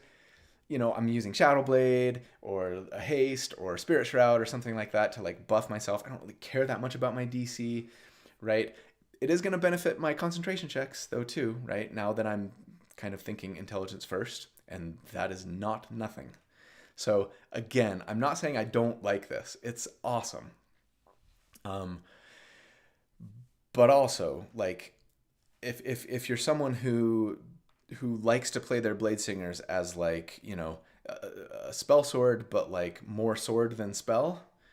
Maybe 60% sword, 40% spell, or 70%, 30%, right? It doesn't do a ton. That's all I'm saying. And we took a defensive hit potentially, right? Depending on if we have access to magic armor, etc. So yeah, like I love it, and if I had to choose between having this and not having it, I would want it, no question. I don't know. I just see some people being like, "Oh my gosh, this is like ridiculous. Bladesingers were already too powerful, and now they're even more." But I don't know. Depends on what you want out of your Bladesinger and how you're playing them. Okay, let's move on. Level 3, Training in War and Song. You gain proficiency with all melee martial weapons that don't have the two-handed or heavy property. That's nice. You can, before we would have to choose one weapon, right? And then if we wanted to dual wield, like we probably needed to get proficiency from like our race or something, which doesn't happen anymore. Or multi-classing, of course. Okay, so proficiency with all melee martial weapons. You can use a melee weapon with which you have proficiency as a spellcasting focus for your wizard spells. Much appreciated, though these days it's pretty easy to kind of draw and stow weapons on your turn, right? But that's fine. It's cool. You also gain proficiency in one of the following skills of your choice: acrobatics, athletics, performance, or persuasion. Okay, nice. Yeah, this is all good. And again, keeping in mind that, so it doesn't have to be a versatile weapon anymore, right? We could use a longsword, and be a Bladesinger, right? And attack with our intelligence and do a D8 of damage if we didn't want to dual wield, right? Yeah, like more options, little more versatility, cool. Okay, moving on. Extra attack, level 6. You can attack twice instead of once whenever you take the attack action on your turn. Moreover, you can cast one of your wizard cantrips that has a casting time of an action in place of one of those attacks. And yeah, this is basically the same as it was, right? But sorry, I'm just pulling up the old Bladesinger to make sure that I don't speak out of turn. But yeah, it used to just be you can cast one of your cantrips in place of one of those attacks. Now it's specifically a wizard cantrip, which, for the most part, most of us aren't going to care that much about this. Wizards have access to the best spell list in the game. The only thing I can really see this impacting is if you were trying to like build around Eldritch Blast, right? Which I did once in the Bladesinger build. And I remember when I put that out because it was January of 2023. The only reason I remember that is because I was in Vegas at the time on a trip with my wife when the video dropped. Anyways, you can look that up if you want to. But yeah, we were doing ranged. It was like a ranged Hexblade / Bladesinger. But otherwise, this isn't that big of a deal. I don't think. There's probably other specific things that people might complain about, but whatever. Has to be a wizard spell. Has to be a wizard cantrip. And it's still really, really good. Level 10, Song of Defense is the same. When you take damage while your Blade Song's active, you can take a reaction to expend a spell slot and reduce the damage taken by an amount equal to 5 times the spell slot's level. And you know what? And this has always been decent. I think people complain about it a little bit because they're like, well, I can just cast shield. But, sometimes you get crit, right? Or sometimes shield wouldn't have been enough to keep you from getting hit. So yeah, it's nice. And again, it's any damage. So it's not just an attack. Maybe you got hit by a spell that you made a saving throw for and you failed or whatever, right? So it can be a decent like break glass in case of emergency option. And then Song of Victory. And this is actually the thing, and it seems silly to say this because it's a level 14 feature, but this is the thing that I'm the saddest about with the Bladesinger. Because, it used to like let you add your intelligence modifier to the damage of all the attacks that you were making, right? And that's a solid increase damage-wise if you're making lots of attacks. And now it's just after you cast a spell that has a casting time of an action, you can make one attack with a weapon as a bonus action. It's like the Eldritch Knight feature. And,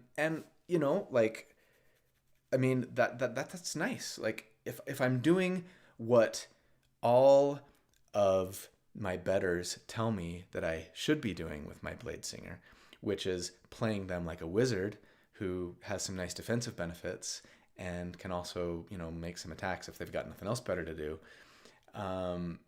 This is great. But like, for me, where I'm like, no, I'm like martial character first, right? It doesn't do a lot for me, but it's not nothing. Again, like, maybe I'm casting haste on myself because I've got really great weapons and I want that extra attack, or I don't know, whatever. Or I guess now conjure minor elementals, right? That's an action to cast. So hey, at least on round one I can get an attack off too. Again, not nothing. I think I just prefer the old Song of Victory.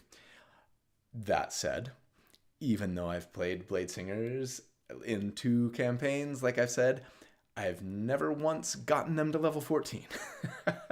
So, for most of us, most campaigns, most of the time, it's a kind of a non-issue. But I did play, higher level Bladesingers in a couple of different one-shots that this would have impacted. So, yeah. In the end, I guess my sort of final thoughts on the Bladesinger are like, I am excited about intelligence, being able to use intelligence as my attack stat now. I am. It's cool, and it makes me a better caster, like, no question. And frankly, helps my concentration checks too.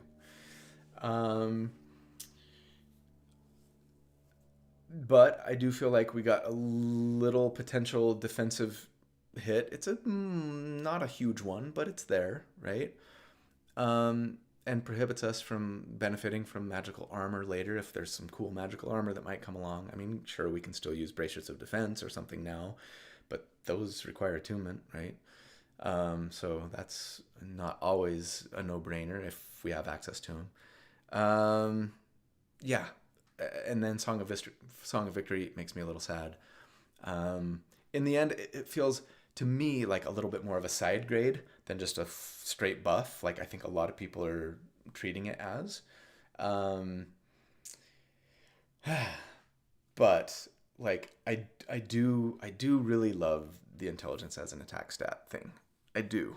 And I think it'd be fun to play with. It just, at the end of the day, it feels like it's just sort of kind of trying to nudge me into a little bit less of a 60-40 sword spell and more of a 60-40 spell sword, right? Like, it's just putting a little bit more emphasis on the spell aspect of, playing a Bladesinger, which again is not a bad thing.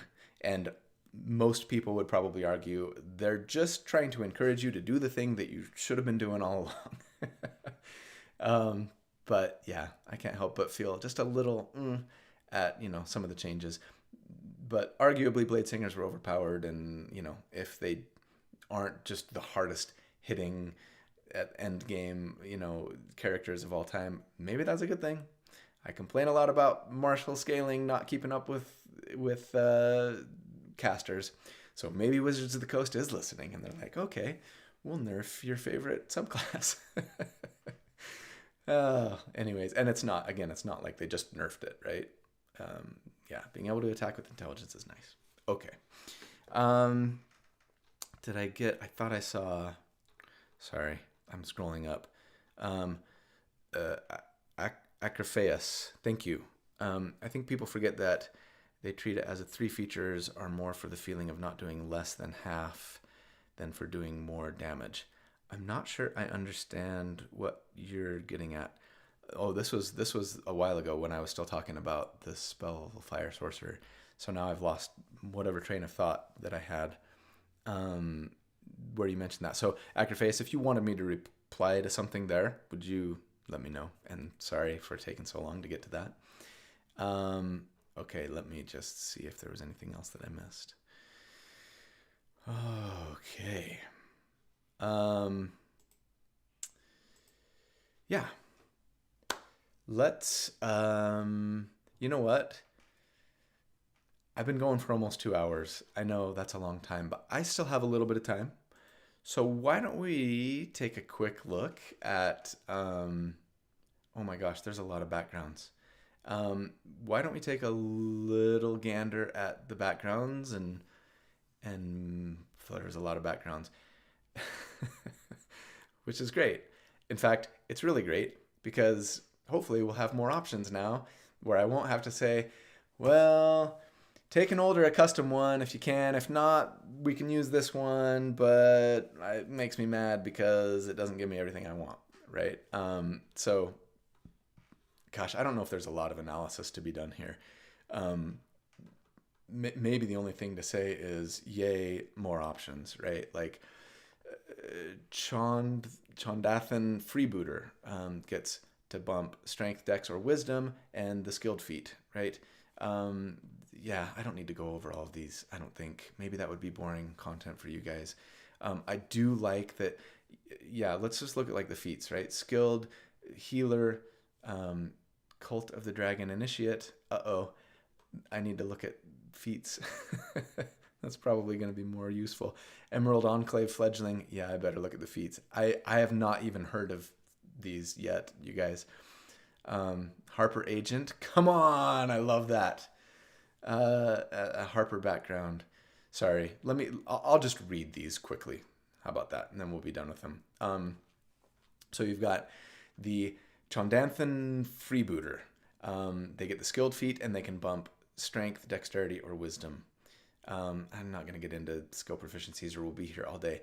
Dead Magic Dweller gets Strength, Con, or Wisdom and the Healer Feat. Cool. Dragon Cultist, Dex, Con, or Intelligence with the Cult of the Dragon Initiate, which maybe I'll look at in a second. Emerald Enclave Caretaker. I have a very soft place in my heart for like these Sword Coast factions because I have played in a lot of like official D&D campaigns, and my very first 5e campaign was the Horde of the Dragon Queen, right? The Tiamat, the two-parter, and so like these Emerald Enclave, Harpers, and things were pretty prevalent in that campaign, and so I see them and go, oh, that makes me happy. Anyways, Emerald Enclave Caretaker gets to bump Con, Intelligence, or Wisdom, and gets the Emerald Enclave Fledgling, which is a new origin feat. Flaming Fist Mercenary gets Strength, Con, or Charisma, and the Tough feat. All right, another option for Tough. Genie Touched. Dex, Wisdom, or Charisma, and the Magic Initiate Wizard feat. Yay, another Magic Initiate Wizard option. Harpers get the Harper Agent, which I'm not familiar with yet, and Dex, Intelligence, or Charisma to bump. That's cool. The Ice Fisher gets Strength, Dexterity, and Con. That's just a beefcake build. And the Alert feat. Cool. Another alert option. Knight of the Gauntlet gets Strength, Intelligence, or Wisdom, and then Tyro of the Gauntlet. Again, another origin feat. They're getting these cool like faction origin feats that I don't know yet, so I got to take a look at. Lord's Alliance Vassal gets Strength, Intelligence, or Charisma, and the Lord's Alliance Agent feat. Moonwell Pilgrim gets Constitution, Wisdom, or Charisma with the Magic Initiate Druid feat. Makes sense. Mulhorandi Tomb Raider gets Dexterity, Constitution, or Intelligence with the Lucky feat. Yet another lucky option, which I use all the time. That's nice. Mythal Keeper gets Intelligence, Wisdom, or Charisma, and the Crafter feat, which I used once. The Purple Dragon Squire. There's the Purple Dragon. They get Strength, Wisdom, or Charisma, and the Purple Dragon Rook, another new origin feat. Rishemi Wanderer gets Strength, Constitution, or Charisma, and Tough, another tough option. You get Shadow Master's Exile with Dexterity, Intelligence, or Charisma, and then the Savage Attacker feat. I wish they would make that feat a little stronger, but it is an origin feat, so maybe it doesn't need to be overpowered. Spellfire Initiate gets Constitution, Intelligence, or Charisma, and then the Spellfire Spark, again, another new origin feat, and then finally the Zentarum Mercenary, Strength, Dexterity, or Charisma, and the Zentarum Ruffian feat. Okay, so let's take a look at, oh my gosh, there are a lot of feats, you guys. I'm unprepared. Like, I know you'd think that I would know this, but I didn't know. Because I just focus on what I'm doing, and then something new comes along and I'm like, oh, what's this? Um, so, okay. There are a lot of origin feats. There are a lot of new general feats. And we've been going for a hot minute. So, let's at least look at the origin feats, and we'll see where we're at. A lot of you are leaving and logging off, so maybe you're not as interested now that I'm not talking about the subclasses, and that's fine. I did get a super chat. So, Acrophaeus. Oh, well, you didn't have to okay. Thank you. It was a late message about the Scion capstone and great weapon features. My bad. This is not your bad. Sorry, I didn't see it sooner. And yeah, it looks like you were just kind of commenting, not necessarily asking a question. So thank you for the donations. I appreciate it. Okay, let's look at the origin feats, and maybe we'll look at the general feats. Oh, there's epic boon feats too. Okay, origin feats. Cult of the Dragon Initiate. Okay, you gain the following benefits. You know Draconic, great, or a different language. You can take a magic action to instill terror in a creature you can see within 30 feet of yourself. So here, this is a little bit of a throwback to some stuff that we've had in the past. They make a wisdom save, excuse me, based on your wisdom modifier. It has to be your wisdom modifier. You don't get to choose. That's too bad.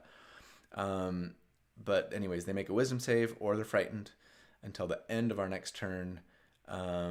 If they succeed, or when the effect ends, then they're immune to this effect for 24 hours. Okay, so it only lasts until the end of our next turn, period. And they get to save against it, but, you know, hey, frightened is nice. Inspired by fear, when you cause a creature to have the frightened condition, and you are the source of its fear, you can gain heroic inspiration if you lack it. Once you use this benefit, you can't... Okay.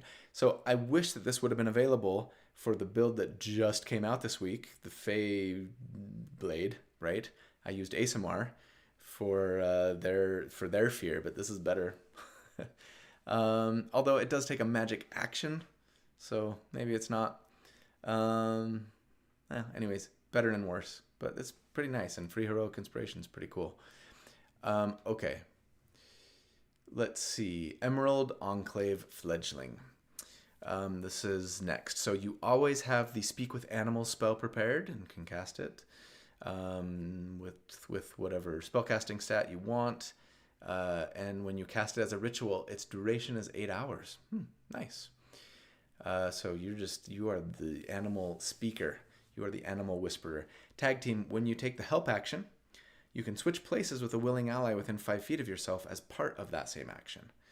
It doesn't provoke opportunity attacks.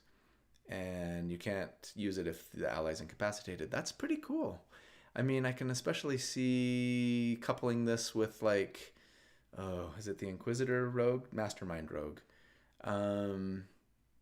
Who else would we want to be taking the help action with sort of easily? Is it the Hobgoblin? Right? If you can use old content, they get to do it as a bonus action, stuff like that, especially. I wish that my familiar could take this origin feat. But that's, yeah, it's kind of cool. A nice little swap places thing. I saw 40 woe bagels. 42. 40 woe. 42 bagels. Before you go, you should look at the new spell, Elminster's Illusion. Okay, I will. Just for you, 42 bagels. I don't know if I'll get to all the other spells. Okay. Harper Agent.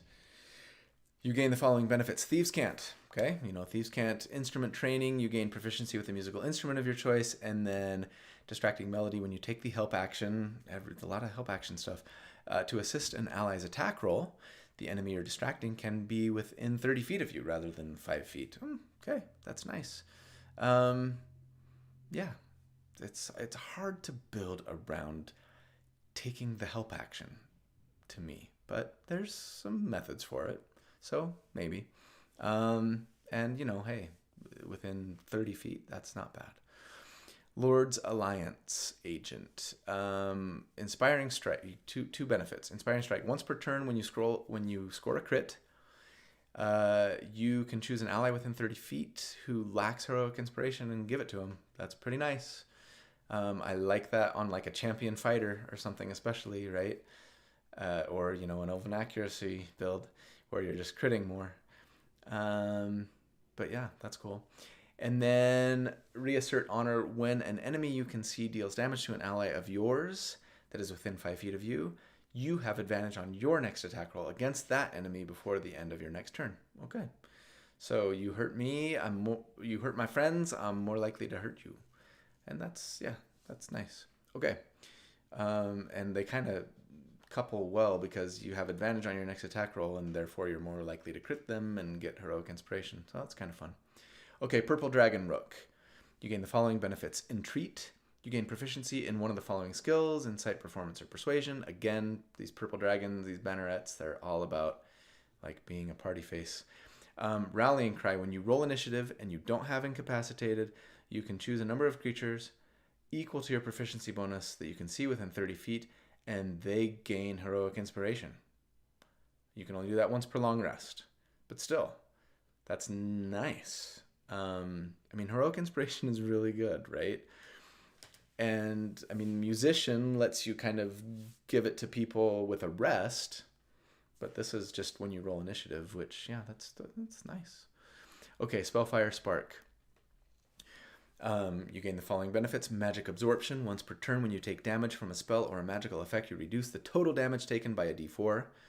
You can't do it if you're incapacitated, but it's once per turn, and it doesn't require your reaction.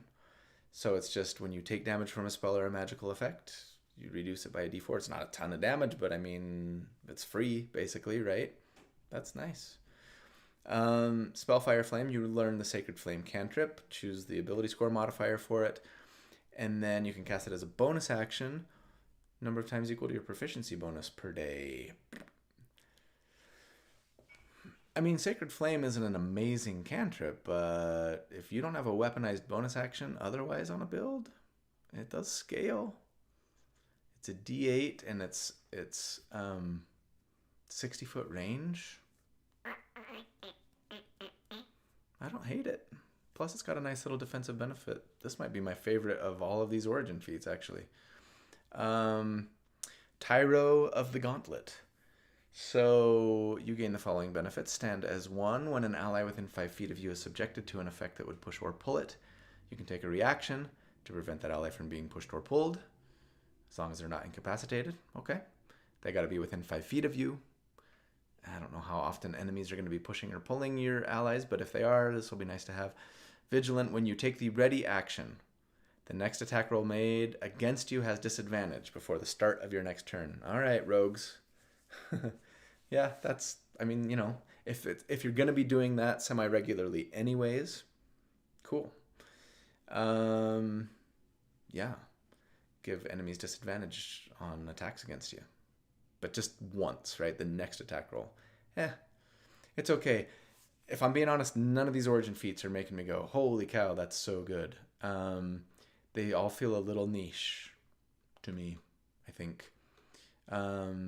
Not saying that they suck, just I'm not going like, oh, I'm going to start using this all the time on builds now. There was one last one. Sorry, Zentarum Ruffian. You gain the following benefits. Exploit Opening. When you roll damage for an opportunity attack, you can roll the damage dice twice and use either roll against the target. And it's all the damage, right? It's not just for the weapon or whatever. And damage from an opportunity attack can be from a spell if you've got Warcaster. So, I mean, I can see this being okay, especially if you're trying to build around, you know, doing something to try and make enemies run away from you, right? And sort of almost guaranteeing opportunity attacks for yourself. And then Family First, if you have Heroic Inspiration, which a lot of these origin feats are giving out, when you roll initiative, you can expend it to give yourself and your allies advantage on that initiative roll. Ooh, that's nice. Couple that with Alert. Somebody has Alert. This might be the best origin feat now, I think. Yeah, that's pretty solid. But you have to have a Heroic Inspiration. So don't ever use Heroic Inspiration. Be a human and just never use your Heroic Inspiration. Unless you have somebody that's giving you Heroic Inspiration with one of these other origin feats. Okay. Those are the origin feats. Do we want to do general feats? Let me know in the chat if you're getting sleepy or bored and you don't want me to talk about general feats. There's 1, 2, 3, 4, 5, 6, 7, 8, 9, 10, 11, 12, 13 general feats. Whew. All right. The yeses. You guys have got to be bored of my voice and my face by this point. No? I'm getting hoarse, but that's okay. For you, I'll keep going because I'm gonna read these anyways. I guess I might as well read them out loud. Okay, here we go. General feats.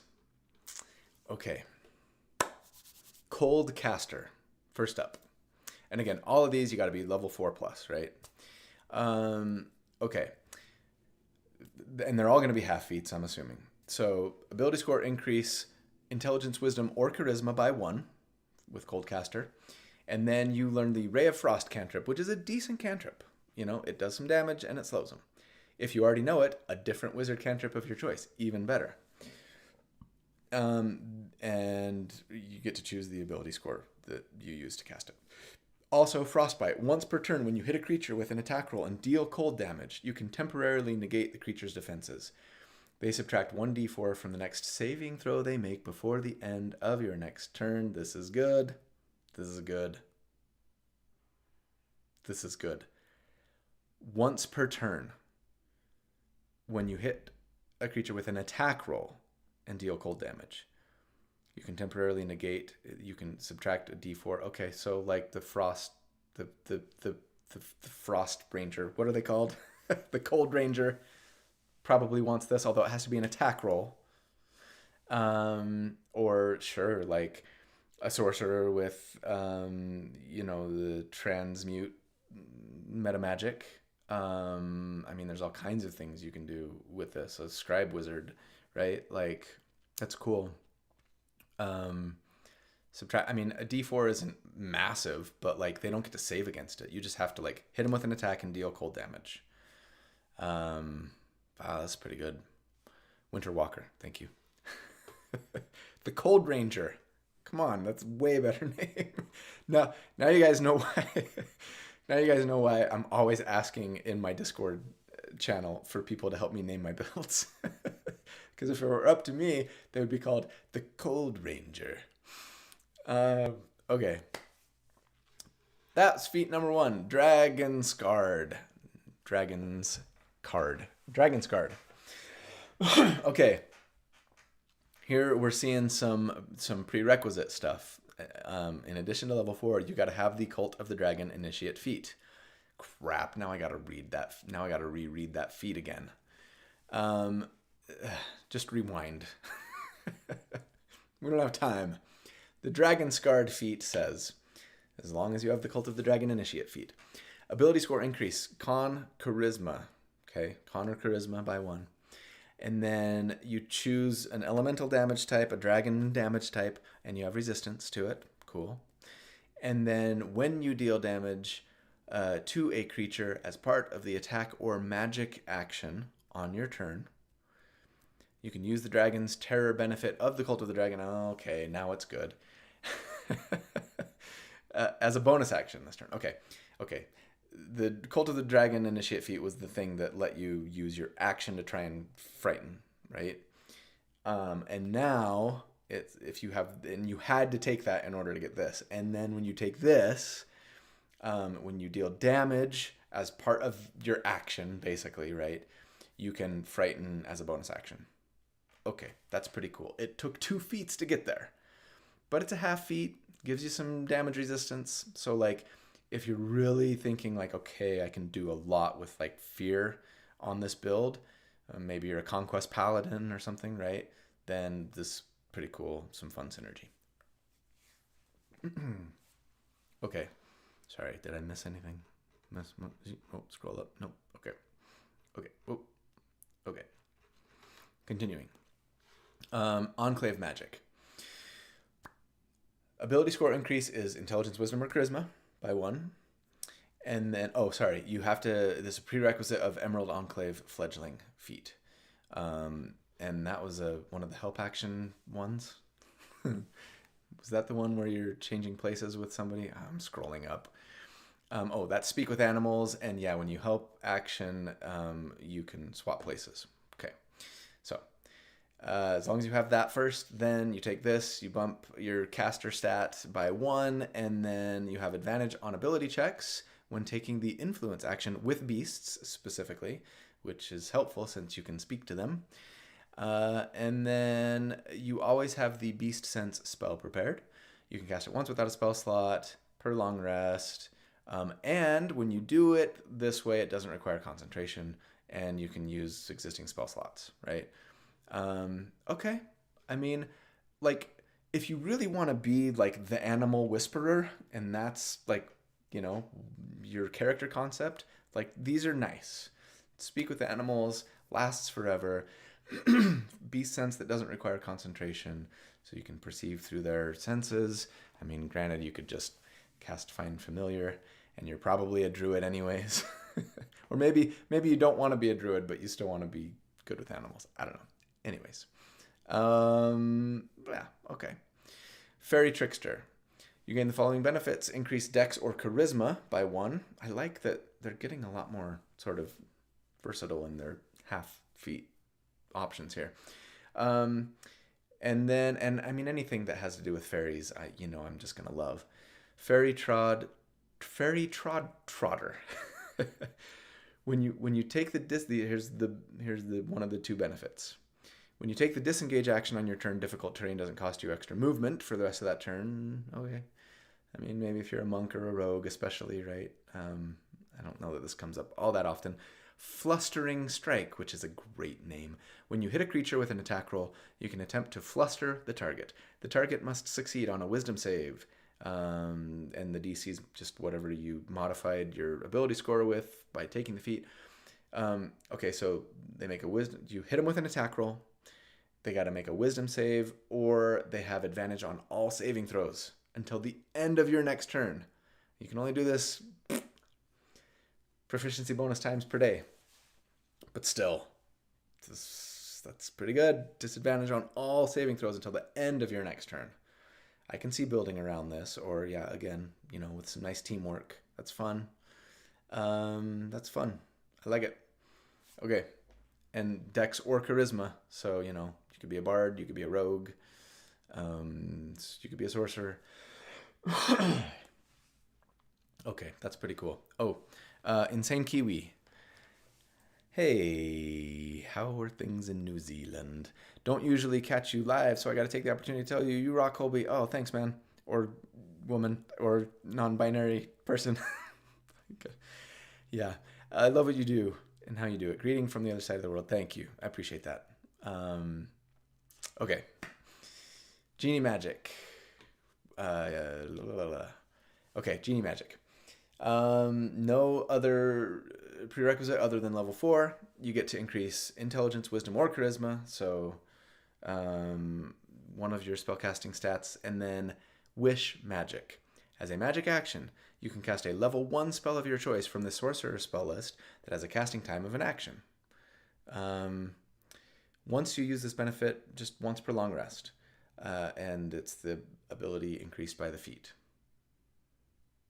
When you reach level 11, the spell you cast with this feat is cast as though using a level 2 spell slot. And when you're 17, it's as though level 3. I need to think about this one. A level 1 spell slot once per day. And you can't, refresh it. And it has to have a casting time of an action.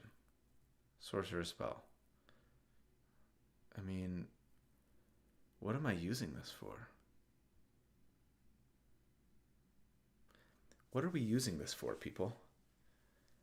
A first level sorcerer spell once per day with a casting time of an action that's worth an entire feat. Probably, I don't know, Tasha's or sleep. I mean, yeah, it just doesn't feel great to me. It doesn't let you do it again if you have spell slots, right? It's just, I don't know. It feels like a to me. Maybe if you got to do it like number of times equal to the ability score that you increased with the feat or something. And granted, 11, it's a second. No, you cast this feat as though using a second level spell. It doesn't give you a level 2 spell. It just lets you upcast it, essentially. Oh, that's a dud to me. No, you can't do shield because shield is a reaction. It has to have a casting time of an action. So, yeah, that's weird. I guess that's true. I guess let's think about concentration. I mean, well, yeah, I don't know. Probably Tasha's or Sleep are kind of the ones that come to mind for me, but it doesn't feel like it's worth a feat. Spirit Shroud is a level 3 spell, so no. Chromatic Orb, yeah, but as a level 1 spell, it's just not that great. Like, if you're trying to build around using Chromatic Orb, like you're getting Chromatic Orb in your build, right? Like, I don't know. That's pretty meh to me. Okay, anyways, let's move on. Harper Teamwork. You have to have the Harper Agent feat. This is the thing that lets you bonus action. Sorry, this lets you when you help from you're 30 feet away, right? Okay. Harper Agent feat. Increase your dex or charisma. And then when you take help, the help action, to assist an ally's attack roll against an enemy, which we were kind of doing anyways with that Harper Agent feat, that enemy also has disadvantage on the first saving throw it makes before the start of your next turn. Okay, so they're playing with saving throws here. Enemy saving throws. And that's nice. That's great for us. That's nice. Sets up some nice teamwork. And we're already being a great ally by taking the help action. So this is kind of a nice, this is like I want to be a rogue, but I want to be a support rogue kind of thing to me. And again, like in that case, hopefully you can have access to the mastermind. All right, Inspiring Willpower. If you succeed on a saving throw to end frightened or paralyzed on yourself, you can choose one ally you can see within 30 feet of you that has the same condition, and it immediately ends frightened or paralyzed on that ally too. It's a nice little support thing. You got to succeed on your save first, right? But then, hey, free success for a friend. That's not bad. It's not bad. And if you're wanting to play this kind of more utility and support focused character, I keep saying rogue because in my head this is for rogues. It's Harper, maybe because it's Harper, but maybe a bard too, right, or something. I don't know. Anyways, it's not bad in that scenario. Lordly Resolve. Okay, strength or charisma increase, and then says Standard Bearer. As a bonus action, choose up to 3 creatures within 60 feet of yourself that can see you. Each target can immediately take a reaction to right itself and in the prone condition, provided its speed isn't 0. Additionally, you bolster their resolve, which lasts for 1 minute or until you're incapacitated. While bolstered, a target can't be possessed or gain the Charmed or Frightened. If they're already possessed, Charmed, or Frightened, they have advantage on any new save against the relevant effect. You can only do this once per long rest. And it has a prerequisite of the Lord's Alliance Agent feat, which I need to remind myself what that is. Lord's Alliance Agent. Oh, that's the when you crit, you give a friend heroic inspiration, and when an enemy hurts a friend that's within 5 feet of you, you have advantage on your next attack roll, which it wasn't a bad feat, especially if you're trying to be like a sort of a tanky type character, I think, right? You take that first, then you get this, which just feels weak to me too. How often are your allies prone? I don't know, but you got to spend your reaction to get them to stand up. And then, sure, or you don't have to wait for them to be prone, but also, they can basically not be possessed or charmed or frightened, and or have advantage on, you know, saves against those things for a minute, and that's not bad, but like once per long rest. I don't know if I want to use a whole feat for that, right? I mean, if you really want to be kind of a more support, help your friends type build, sure, you're probably playing a purple dragon, or I mean a banneret anyways, and so you want to do that. This could be a fit, right? Mythal Touched. This looks complicated. So you increase intelligence, wisdom, or charisma by 1, and then it says Mythal Ward. If a spell attack hits you, or you fail a save against a spell, okay, so any spell is bad for you, basically, then reaction to roll on a table. Mythal Touched magic table to create a magical effect. If the effect requires a save, then the DC is the stat that you bumped. You can use this benefit proficiency bonus times per day. Okay, so when a bad spell happens to you, then you become a wild magic sorcerer. Mythal Touched magic. Okay, so you roll a d20, and I'm just going to read you the table. On 1 to 2, you and each creature within 15 feet of you make a dex save, taking force damage equal to 1d8 times the level of the triggering spell. Oh, wow, on a failed save, or half as much on a successful one.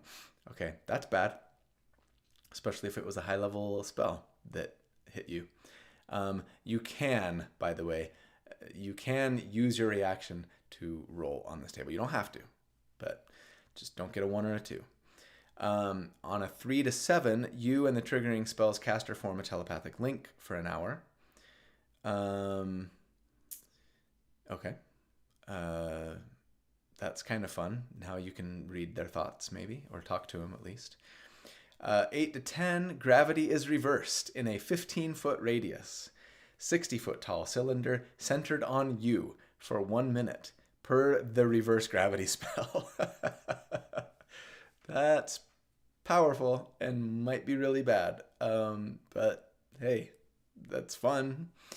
All the wild magic people in the chat are just so gleeful right now. And I'm like, I wouldn't touch this thing with a 60-foot pole. You and the, if you roll an 11 to 13, you and the triggering spell's caster each make a con save. On a failed save, the creature, you and the caster, right, are stunned. I mean, yeah, okay. Like if you're confident in your chances, maybe maybe they have disadvantage on their saving throw, on their next saving throw. And I don't know, you've got some benefits to your own, right? Yeah, that could be really cool. It could, like you're fighting a big bad and you're not that important and you don't have concentration going on anything, you know, but like being able to stun them would be really cool. Okay. But you got to roll an 11 to 13. 14 to 17, you take a +2 bonus to AC for 1 minute, potentially turning the triggering spell into a miss if it was a spell attack. So it's like a mini shield, but it lasts for a minute. That's pretty good. Okay, I hope you can roll a 14 or 17. Be a divination wizard and just hope you get 14 or 17 on one of your divination d20s, right? 18 or 19, any flammable, non-magical object within 10 feet of the triggering spell's caster that isn't being worn or carried by another creature bursts into flame, taking 1d4 fire damage and is burning. Any flammable, non-magical object within 10 feet of the caster that isn't being worn or carried bursts into flame. Okay, that's probably not going to do much most of the time, unless you're in an inn and you're going to burn it to the ground. And then on a 20, so if you crit, the triggering spell dissipates with no effect. And the action, bonus action, or reaction used to cast it is wasted. If that spell was cast with a spell slot, the slot isn't expended. Come on, I gotta get a 20. Expend the spell slot. It's basically counterspell, right? Okay. Scary. Scary to me. But potentially fun and lots of shenanigans. So yeah, that's fun. NCO2. This is obviously the greatest feat of all time. Hi from France. Bonjour, bonsoir. Um, merci. Merci beaucoup. Okay, let's move on. Let me get as far away from that wild magic as I can. No, it's fun, but like, unlike the wild magic table, most of this stuff is bad for you too. So, yeah, you got to be careful. Or at least half of it. Half of it's bad. Couple are just straight up good, and one or two are sort of whatever. Anyways, Order's Resilience. Okay, this has a prerequisite of the Tyro of the Gauntlet feat, which was scroll up, scroll up, scroll up. This is the one where if an ally within 5 feet is going to get pushed or pulled, you can negate that. And then when you take the ready action, next attack against you has disadvantage. Okay. So, Order's Resilience. You can bump Strength, Wisdom, or Charisma. That's unique, right? To get like a physical or mental option by 1. And then Resurge. When you're prone, you can right yourself with only 5 feet of movement. Okay. That happens once in a while. Stronger Together. If you are within 5 feet of an ally that is not incapacitated and they have... Oh, you and the ally have advantage on strength saves. Okay. That doesn't come up all that often either. But, you know, more nowadays than it used to, I suppose. So this is really like the anti-prone or pushed or pulled feats. If you want to spend 2 feats to prevent that from happening. Then you've got the Purple Dragon Commandant, which of course has the prerequisite of the Purple Dragon Rook feat, which was the one that gives you proficiency in insight, performance, or persuasion. And then when you roll initiative, just once per day when you roll initiative, heroic inspiration for friends. So that's, you know, it's decent. This one says, if you have that origin feat, then you can increase your strength or dex by 1, and then says as a bonus action, one ally within 30 feet gains temporary hit points equal to 2d6 plus the modifier of the ability score increased by this feat. Bonus action, you can do this proficiency bonus times per day, and you have advantage on it. Last Stand. You have advantage on attack rolls while bloodied. Okay. I kind of like that. It's interesting. So, you know, throw out some temporary hit points a few times to an ally. You're already giving, you know, advantage or heroic inspiration on an initiative roll, and advantage on attacks while bloodied. Yeah, I mean, it's not on demand. And what I don't like about this is, like, when I do my builds, right, I'm always looking. If I'm making attacks, I'm always looking for ways to get advantage. And so, like, I hate, like, having to rely on being at half health in order to get advantage. It's like, now I want to punch myself in the face a bunch and then give myself some temporary hit points, and now I have advantage on them. You know, it's like... I think I would rather that Last Stand give me some other benefit than advantage on attack rolls. I like the idea. But again, like, I'm trying to get advantage anyways, right? And now it's like a non-feature if I do. So let me crit on a 18 or 18 through 20, or, you know, do extra damage on my attacks or something. I don't know. That's me. Okay. Spellfire Adept requires the Spellfire Spark feat. That was the one that did like a little, it reduced spell damage, right? Spellfire Spark. Spellfire Spark, Spellfire Spark, scroll. Magic Absorption, right? You can reduce damage from a spell by d4. And then Sacred Flame cantrip that you can cast as a bonus action. Yeah, I liked this one. This was one of my favorites of the origin feats. I didn't like many of them, so that's not saying much. But okay, so if you have that origin feat as a prerequisite, then you increase your intelligence, wisdom, or charisma. Once per turn, when a spell you cast deals radiant damage, you can expend up to 2 hit point dice. Roll them and add the total rolled to 1 damage roll of the spell. I'm really glad that I didn't do my one-hit wonder that uses radiant damage yet, because now I'm going to take this feat for it. Yeah, once per turn. And you don't have a limited number of uses on this. You don't have, like, it doesn't require a bonus action or anything, just once per turn. When you do radiant damage, you can expend up to 2 hit dice. I mean, it's not free, but add the damage to the spell. I like that. I like glass cannon-y things. I like, let me make myself potentially weaker in order to do damage. That's fun. Wow. Now I like Spellfire Spark even more. You're going to see that in a build in the future. I guarantee it. Also, we're not done. Searing Spellfire. When you make a damage roll that deals radiant damage, it ignores resistance to radiant damage, which hardly any monsters have resistance to radiant damage, but they exist. So, okay, that's fun. That's cool. I like it.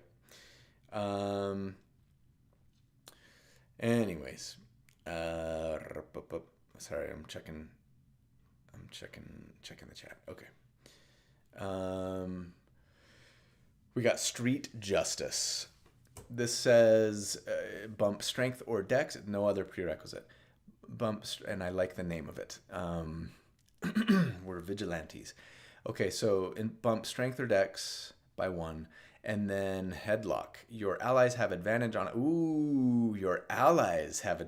attack rolls against a creature grappled by you. Hello. Okay, so normally, right, as a reminder, with grappling in 5.5, enemies that are grappled have disadvantage on attacks against anyone but you. So it's a pretty good tank move, right? If you take the grappler feat, you have advantage on attack rolls against enemies that you're grappling. Now, you take Street Justice also, and all of your friends have advantage on attack rolls against creature grappled by you. That's cool. The one sort of thing that makes it a little less cool is, you always can, of course, if you've got someone grappled, and especially if you're if you have the grappler feat so that you can attack and do damage, right? With your unarmed strike, you can shove them, right? You can knock them prone.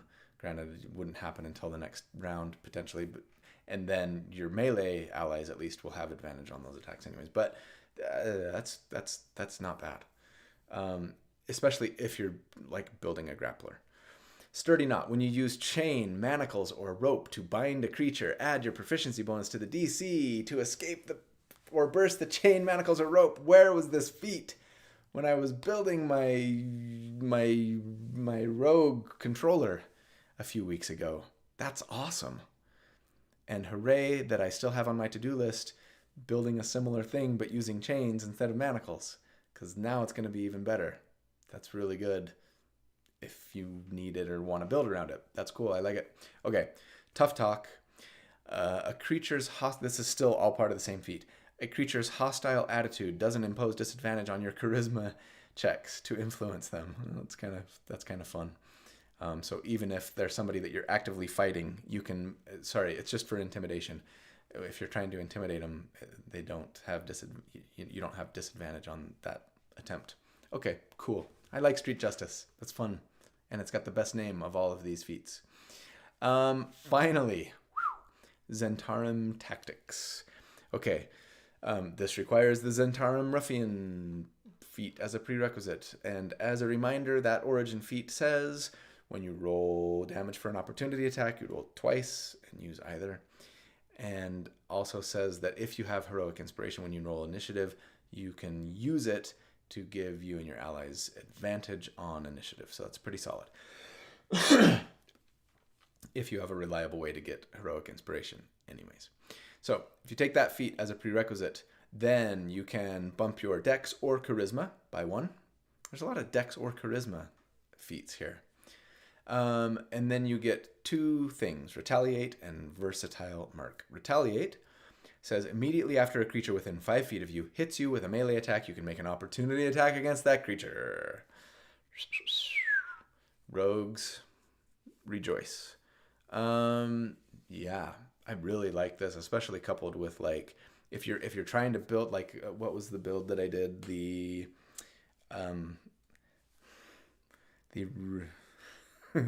reaction, the overreactor, where you're really trying to be like, I just want to always be making a reaction attack, so I'm going to take some of this and some of this and some of this to like give me all these different ways to make reaction attacks, right? Here's one more, and that's pretty good, right? Immediately after a creature within 5 feet of you hits you with a melee attack, you can make an opportunity attack against them. That's like the Battlemaster's riposte. And then you could also get, what's the one that lets you do that if they miss, right? So like as long as you're getting attacked, you can make a reaction attack. I like that on a rogue especially. Versatile Merc says when you finish a long rest, choose a skill in which you have proficiency. You have expertise in that skill. Okay. Wow, that's solid. I think Zentarum Ruffian was already possibly the best origin feat. This might be the best general feat too.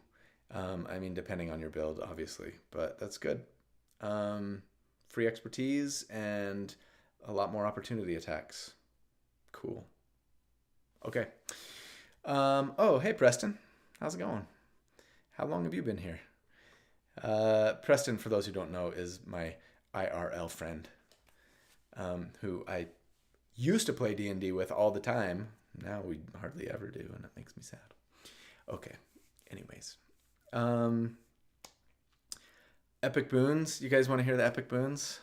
I need to pee. If we're going to do Epic Boons, I got to pee first. And I promised somebody that I would look at one of the spells. There's 13? I didn't even look at these. Holy 13 feats. Okay. Okay, let's do it. Let's just do it. But I'm going to go to the bathroom first. So I'll be right back.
Whew. All right. All right. I am so hungry. I'm going to eat this apple.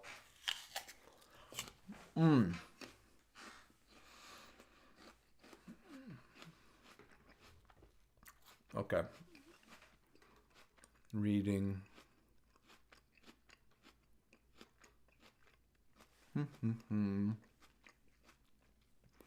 I'm just going to read some comments while I chew. Bear with me.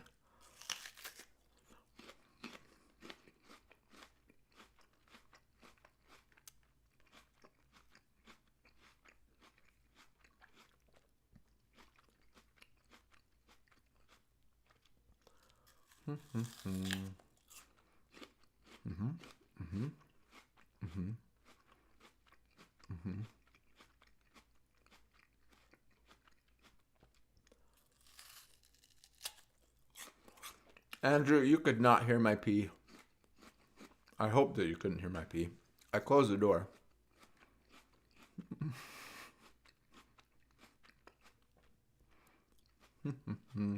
Sorry, I'm not muting.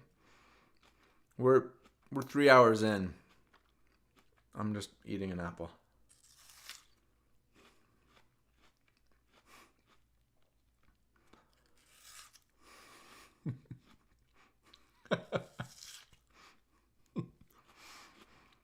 This is the content you paid for.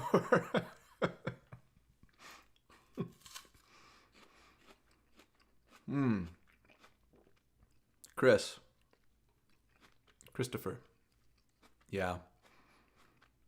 I'm super excited about that Genie Pally. And, I mean, I wish you could get your subclass at Warlock 1 still. You know, I definitely want to do a Warlock dip on that Pally for Pact of the Blade, if nothing else. Take 2 more levels and just make him a Genie. I like it.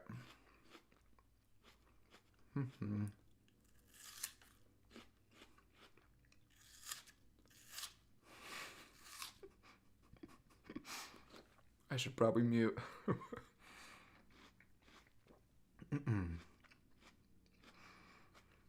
Is the mic really picking up the swallow? Wow. I'm impressed, Mike.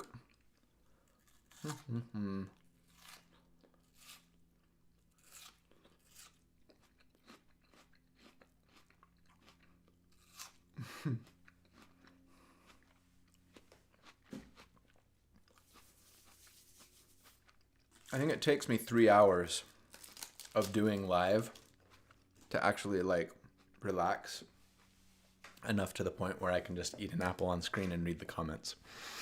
Usually I feel this pressure to like, I don't know, be like, you know what I mean? And probably for people who watch live content semi-regularly, they're used to, you know, people being on Twitch and just like making an occasional comment while they do something. I don't know. The string cheese is good though. And I got some salami. I'm so hungry. Ow. Okay, I'll be done eating now.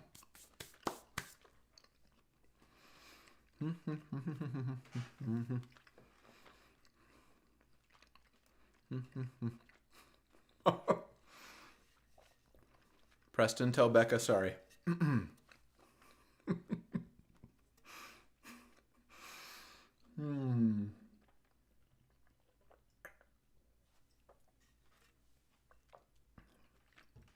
How old am I? Chase says.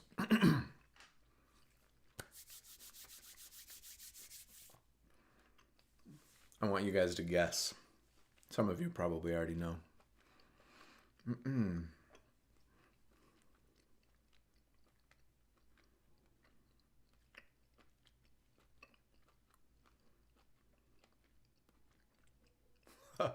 24. I'm going to drop a hint. I do have a son in college. He just started this year.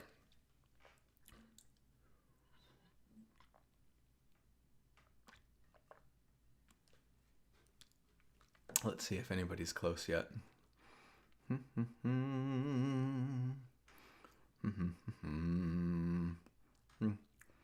Some are getting a little close, but I am 49 years old. I was born in 1976, so Gen X represent.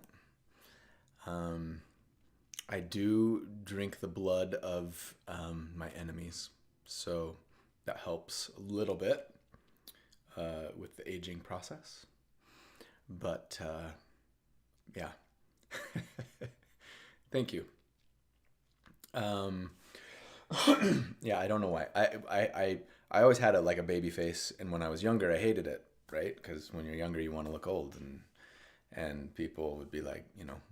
But I have been mistaken for my older brother's son on multiple occasions now, and they will always be some of my very favorite memories of all time because he's my older brother, and you know, he beat me up all the time growing up. So this is my way of getting back at him now.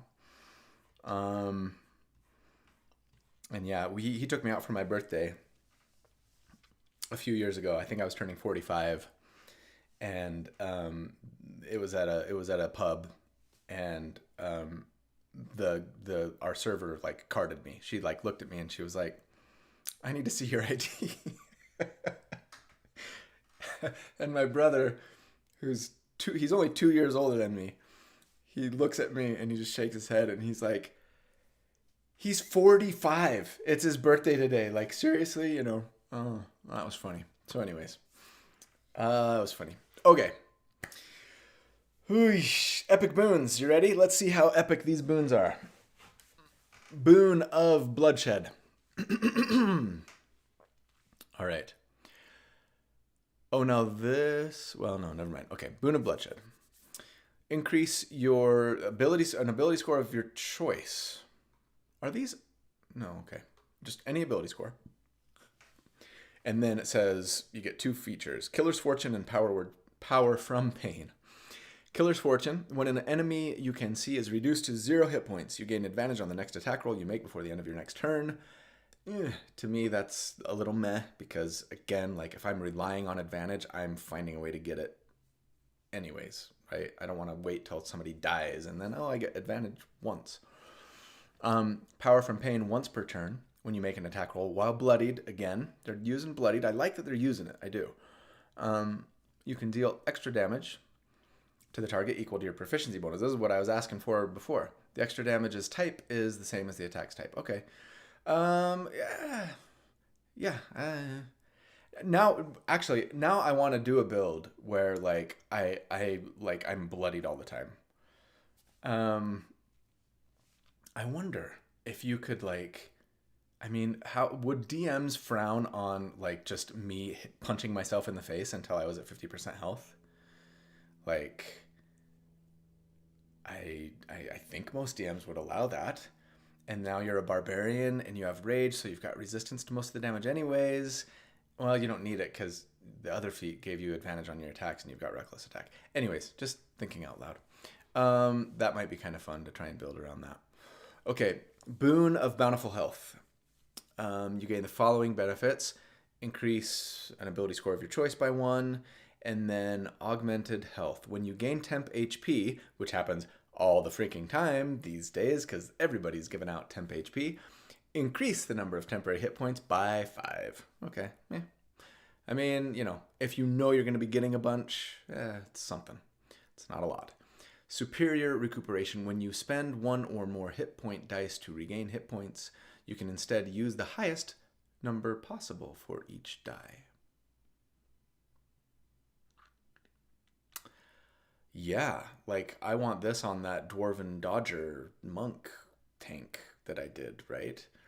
Like that's pretty good if you've got a great way to use your hit point dice. Or, you know, sure, maybe if you're playing in a gritty realism campaign, right? Where like short rests or long rests, and long rests almost never happen. Yeah, like that would be super useful. Okay, Boon of Communication. Increase intelligence, wisdom, or charisma by 1. And then 3 things. Cunning Speaker. You don't have disadvantage on ability checks to influence hostile creatures. Okay, we kind of already saw a little bit of that, but now it's just all ability checks. Gifted Interpreter. You understand the literal meaning of any language you hear or see signed. Oh, okay. So like if you hear it or they're using sign language, sorry. And you can understand the literal meaning of any written language you see. Okay. So you're a polyglot. Is that what that's called? You speak all the languages essentially. Mental communication, you gain telepathy with a range of 120 feet. Okay, like yeah, like if you're if you just want to make like the ultimate party face, this is pretty good. Boon of Desperate Resilience. Strength or Constitution by 1, and then Defensive Body and Mind tells us that while you are bloodied, you have resistance to every damage type except Force. Let's go. Here's my bloodied character. It's coming. Well, I mean, it's an epic boon, so. And there was already another epic boon. Anyways, yeah, like I would have fun with this at like a level 21 shot, right? Where you're multi-classing and getting 2 epic boons, and now you're building around this like bloodied stuff. That would be kind of fun. Okay, Boon of Exquisite Radiance. I mean, yeah, because I'm just still thinking about bloodied. You know, you're at half health, but if you have resistance to all damage, well, you might as well be at full health, right? So yeah, that's fun. That's kind of cool. Anyways. Boon of Exquisite Radiance. Ability score increase, score of your choice by 1, and then Eternal Rest. Creatures you reduce to 0 hit points can't become undead. Okay, that's rarely useful, but when it is, I guess. And then Powerful Radiance. When you make a damage roll that deals radiant damage, you can instead use the highest number possible for each damage die. Once you use this benefit, you can't... Oh, just once per long rest. Come on. Now, wait. Wasn't there a feat... What was the feat that already... the radiant damage... Oh, that's... you. Okay, that's right. You expend... So, Spellfire Adept. Yeah. When you dealt radiant damage, you can expend up to 2 hit point dice and add them, right, to the damage roll of the spell. So now... Well, I appreciate the synergy that they're kind of building with a lot of these. When you deal radiant damage, highest number possible from each damage die, including those hit dice that you just spent, right? Because they're dealing radiant damage too, and you're piling on Divine Smite. That's cool, and that's bursty, and you don't get a lot of good bursty things anymore these days. It's an epic boon, but it's still fun to build around, I think. Okay, Boon of Fluid Forms. Increase Intelligence, Wisdom, or Charisma by 1, and then you get 2 features. Shape Changer. Take a magic action to shapeshift into a beast, humanoid, or monstrosity with a challenge rating no higher than 10. That's still pretty good. When you shapeshift, you gain a number of temporary hit points. I mean, is this just like Moon Druid? Is this the Druids? Okay.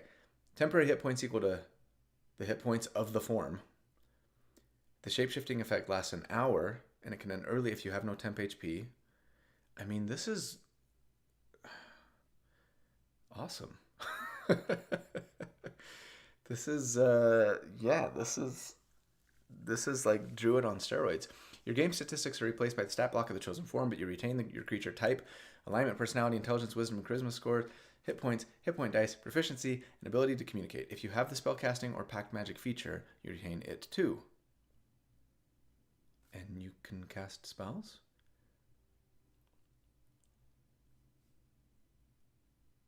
Okay. Upon shapeshifting, you determine whether your equipment drops to the ground. Once used, so once per long rest. And then Hardy Transformation. When you gain temporary hit points, when you shapeshift, increase that number of temporary hit points by 20.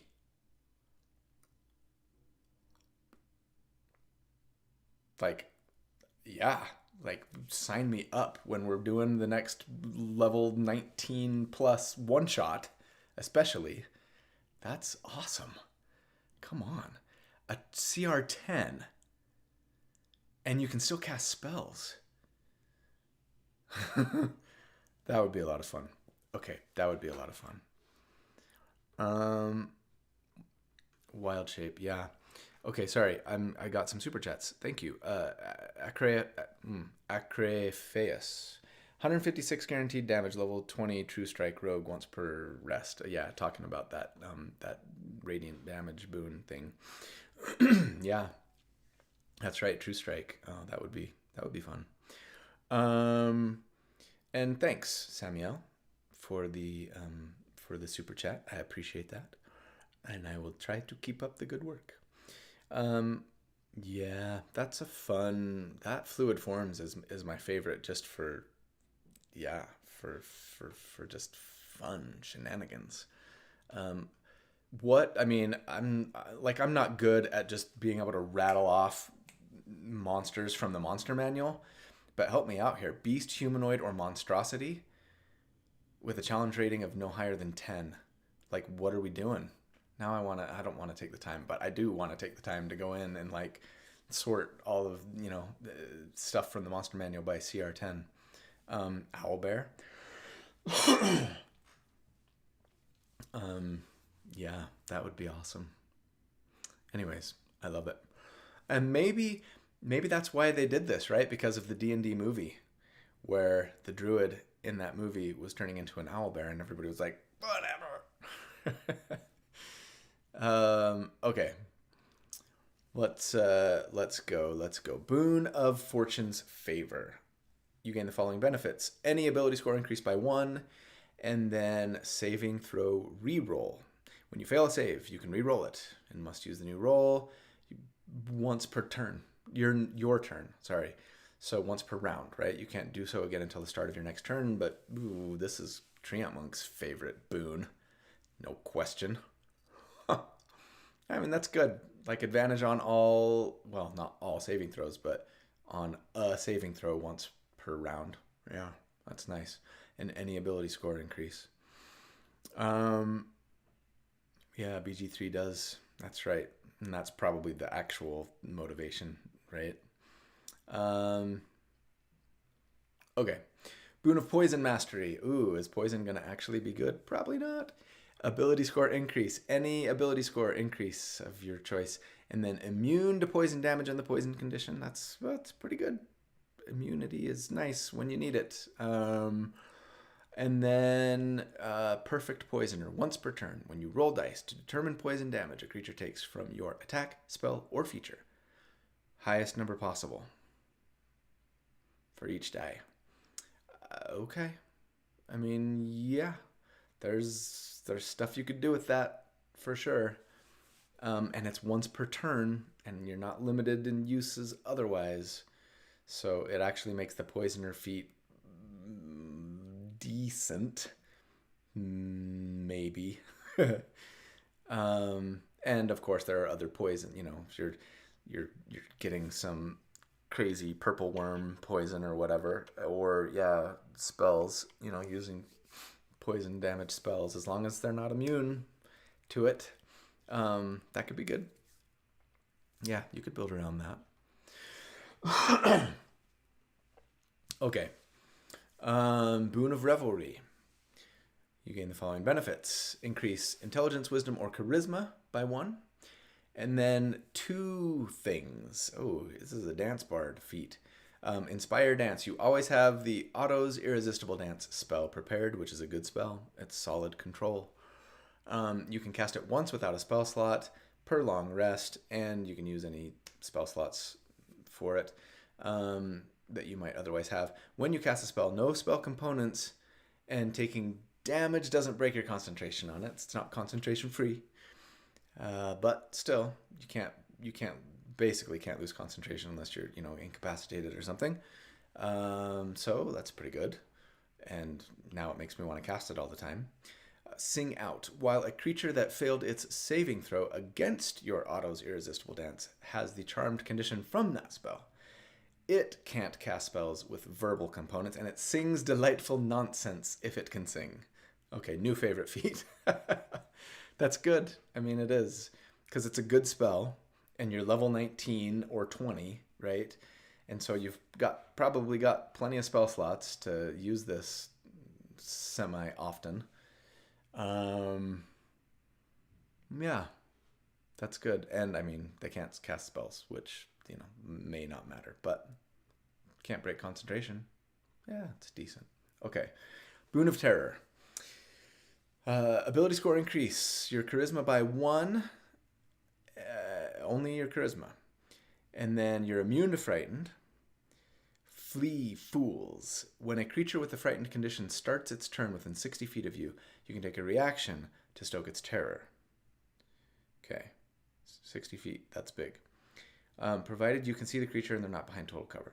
If you do so, so it's a reaction, okay? If you use your reaction in this way against a frightened creature, they have to succeed on a wisdom save, and it's only influenced by your charisma modifier. The DC is your charisma based, okay? They have to succeed on a wisdom save or spend their turn moving away from you by the fastest available means. Once you use this benefit, you can't until you finish a short rest. So, I mean, it's the fear spell when they're already frightened. I don't know about that. You're immune to frightened yourself, not bad. But I mean, yeah. Okay, anyways, you gain proficiency in the intimidation skill if you don't already have it, and expertise. Okay. Yeah, I don't know. I don't know about a boon. I don't know about taking a boon for this. Obviously, like if you're really building like the best fear monger kind of character, but also by level 19, a lot of stuff is immune to frightened, right? Or having legendary saves, legendary resistance, I mean. So I'm a little less enamored with that one. Yeah. Okay. Let's go Boon of the Bright Sun. I like the name. Increase con, wisdom, or charisma. Good options there by 1. And then Daylight Presence. As a bonus action, you radiate a 30-foot emanation of bright light that is sunlight. Good for vampires.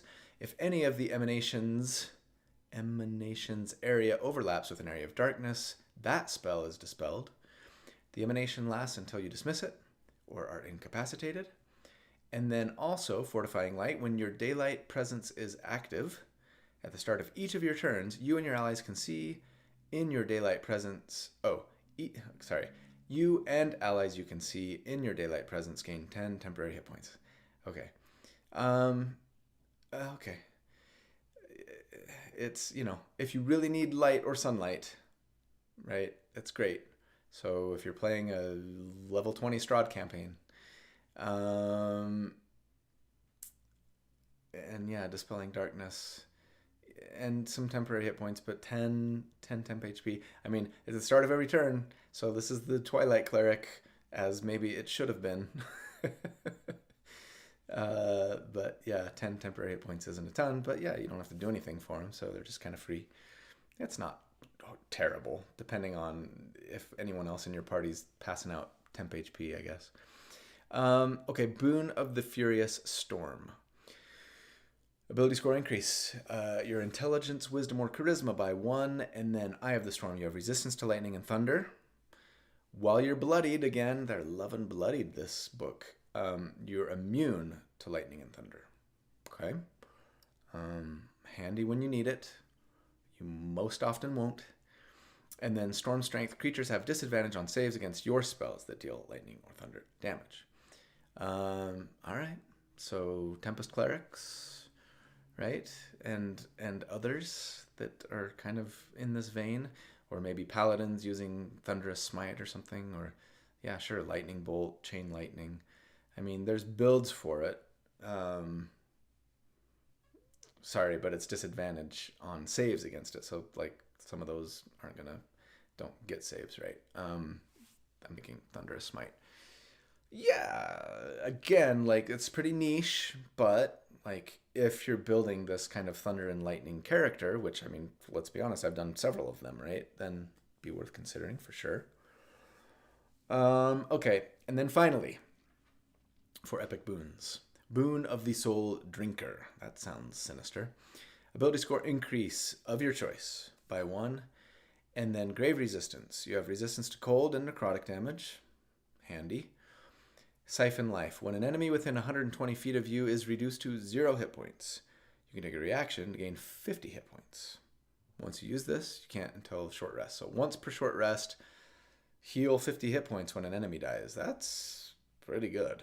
50 hit points is a lot of hit points. We're high level, so we might be taking that every round, and more. So yeah, that's pretty good. Kill an enemy. I mean, that would really help kind of turn the tide of a battle that might not be going your way if you can just get one kill, right? Um, yeah, I mean, it's not bad. So those are the epic boons. What are your guys' favorites? Boon of Revelry. Next question.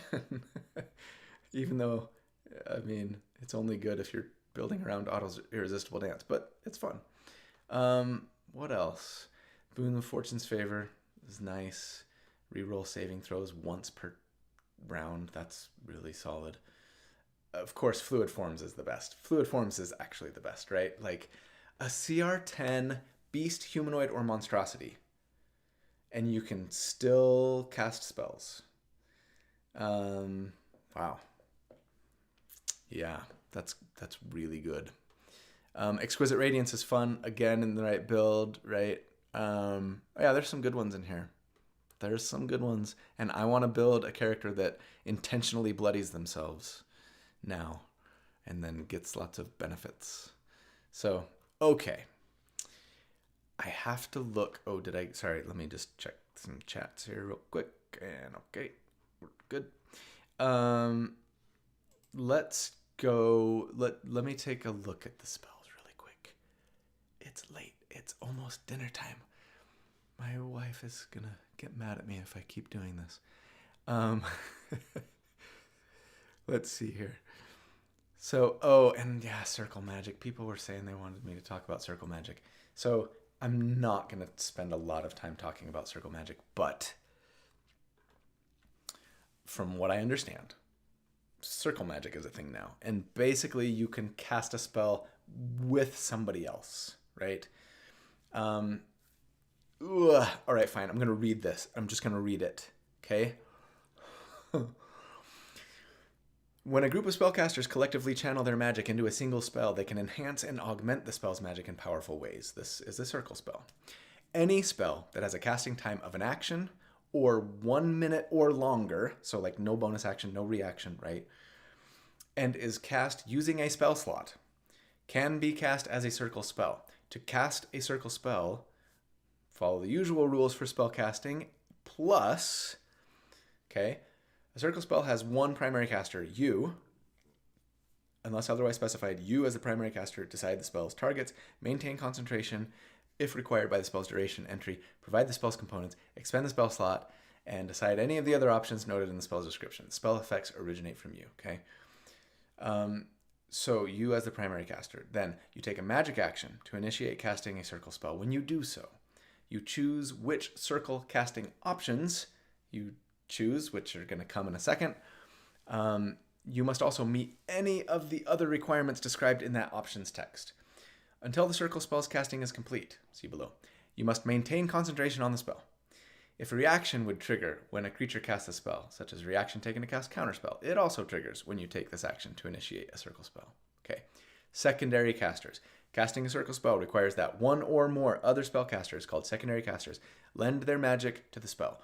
A secondary caster must have either the spellcasting or pact magic feature to participate in a circle spell.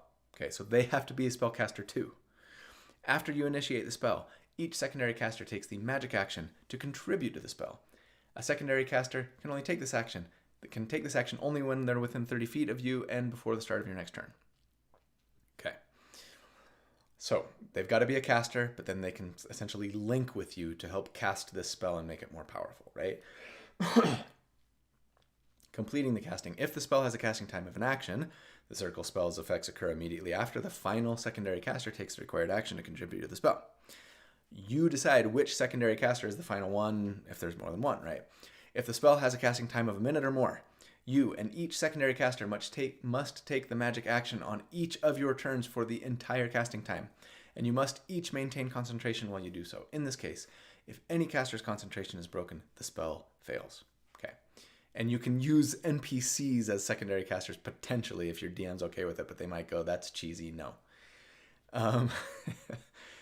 Okay, spell failure. If the circle spell fails, nothing happens. You don't expend a spell slot, and any material components aren't consumed. To cast the spell again, you gotta start over, okay? Circle casting options. Okay, so then there are these options that you gain when you do this. So the following options provide ways to enhance a spell when casting it as a circle spell. You can only choose one. Some spells have casting a circle spell section in their description. Instead of using one of the following options, you can create the effect described in that section. There's not a lot of them, just the new spells, right? Anyways, okay. Here are the circle casting options. Here are the reasons why you might want to cast a spell as a circle spell with a friend. Augment. When you cast a spell with a range of at least 5 feet, you can increase the range of the spell by 1,000 feet per secondary caster contributing to the spell, up to a maximum of a 1 mile increase. Cool. Distribute. When you cast a spell that requires concentration, you can distribute the mental load of the spell among you and the secondary casters. Once the casting is complete, you and all secondary casters can maintain concentration on this spell.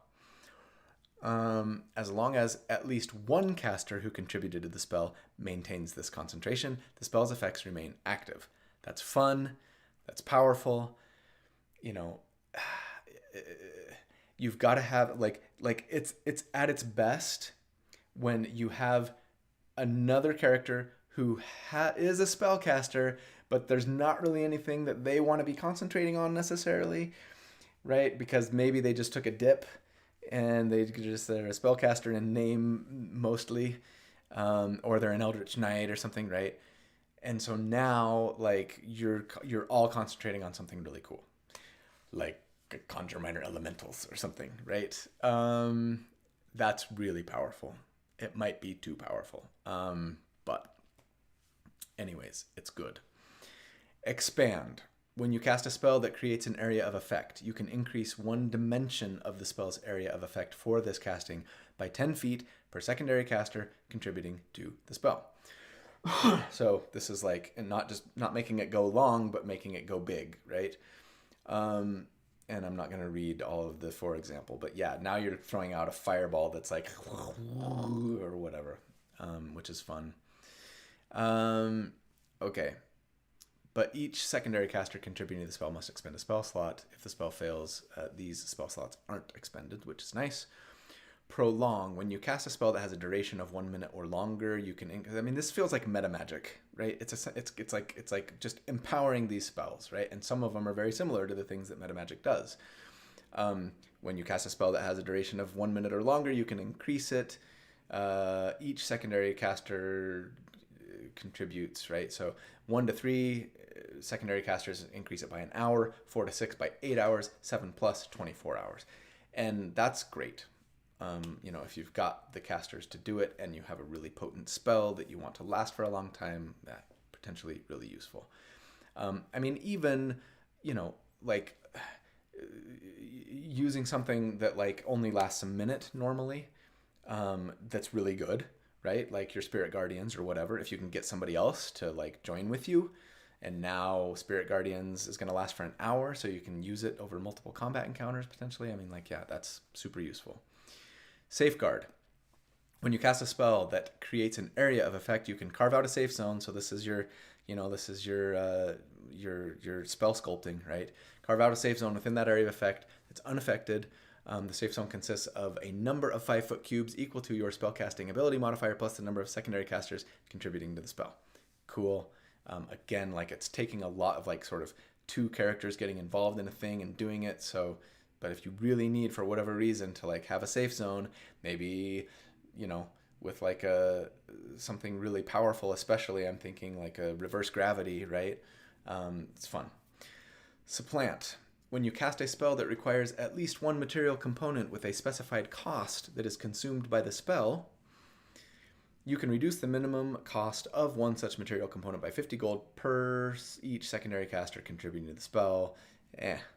If you've got to cast Revivify, I suppose, sure.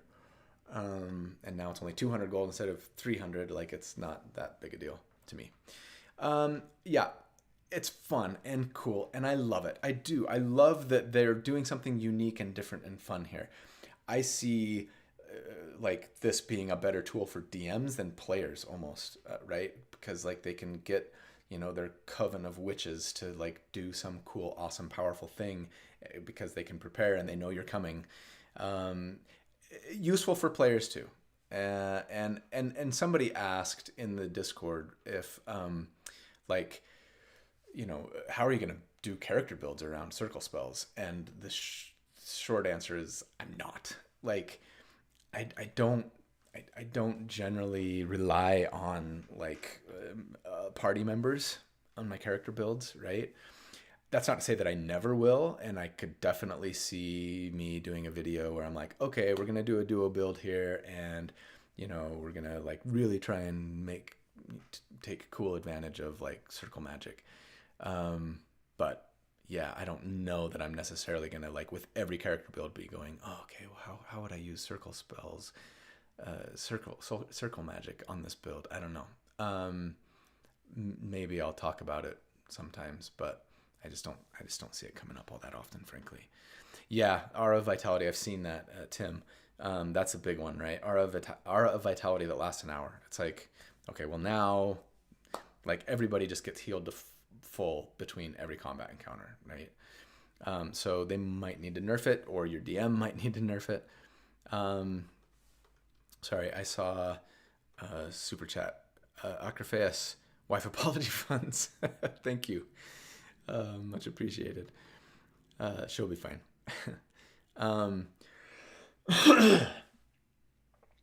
Oh, is the I don't make the rules shirt out of stock? I didn't even know that. That's cool for me. Not cool for you guys. I'll ask my agent. You know what? I'll ask my agent right now. I don't know that he'll respond, but I can ask him. While I'm thinking about it, real quick. Sorry. Hey, Tim.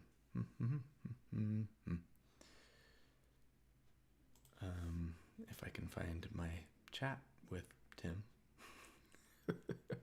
Where did Tim go? Okay, fine. I'm sending him an email. I'll just start the email, and then I will stop so that you don't have to just watch me write an email. Okay, sorry. Going back.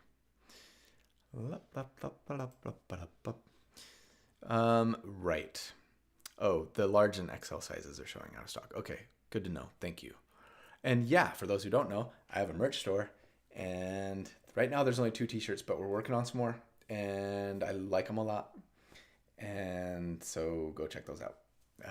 I put a link to the video description. I put a link to it in the video description of all my videos. Okay.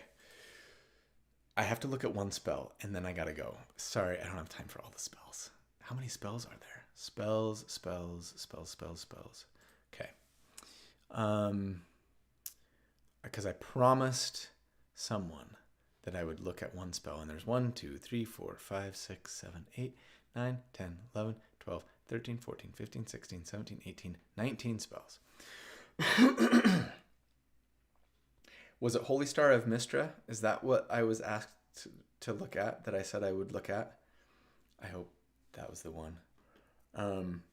If you're still here in the chat, the person who asked me to look at that, let me know if I'm right or wrong there. Oh, Elminster. That's right. See, I was confused. I was thinking Gale, right? Mistra, Elminster. Easy confusion. Okay, Elminster's Illusion with an E. Illusion. It's a level 2 spell. It's an abjuration spell. It takes a bonus action to cast it. Range of self.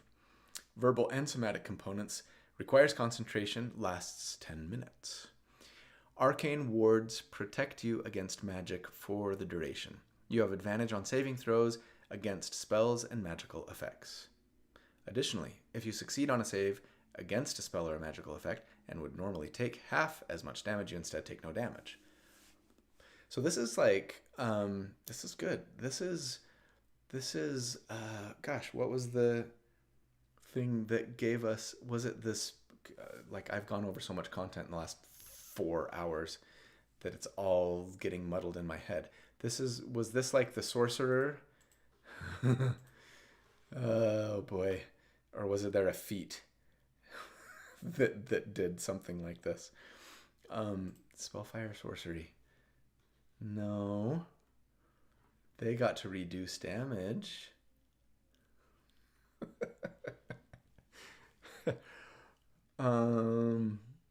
Yeah. But it was a level 18 feature.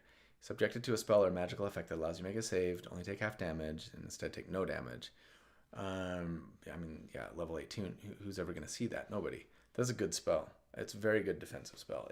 Chris loves that spell a lot more than I do.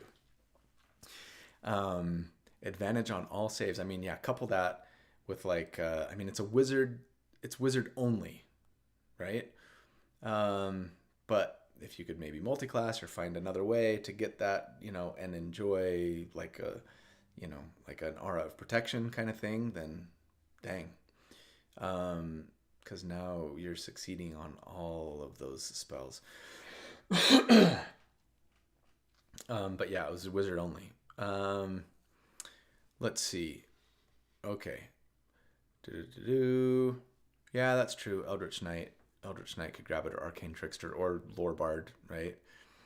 I mean, any Bard, but Lore Bard a little sooner. Yeah, that's fun. And now, just because I said the name, I gotta read Holy Star of Mystra. Okay, this is a level 8 spell, evocation spell for clerics or wizards. Also a bonus action to cast, also concentration, but up to just 1 minute. You create a glowing mote of energy that hovers above you for the duration. The mote sheds bright light in a 5-foot radius and dim for 5 more. When you cast a spell, and as a bonus action on later turns, you can unleash a shining bolt from the mote. This is like Crown of Stars. Targeting one creature within 120 feet of yourself. Make a ranged spell attack. On a hit, they take force or radiant damage. Ding, ding, ding with radiant damage. We love radiant damage now more than ever. Equal to 4d10 plus your spellcasting modifier. Yeah, this is very similar to like Crown of Stars. It's a bonus action, right? 4d10. That's nice. In addition, while the mote is present, you have 3/4 cover, which gives you +3 to your AC, 5 +5 to your AC, and your dex saves.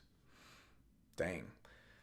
3/4 cover, and if you succeed on a saving throw against a spell of level 7 or lower that targeted only you, okay, so disintegrate, and you didn't create an area of effect, that spell, you can take a reaction to deflect that spell back at the spell's caster. The caster makes a saving throw against that spell using the caster's own spell save DC. I like that spell a lot.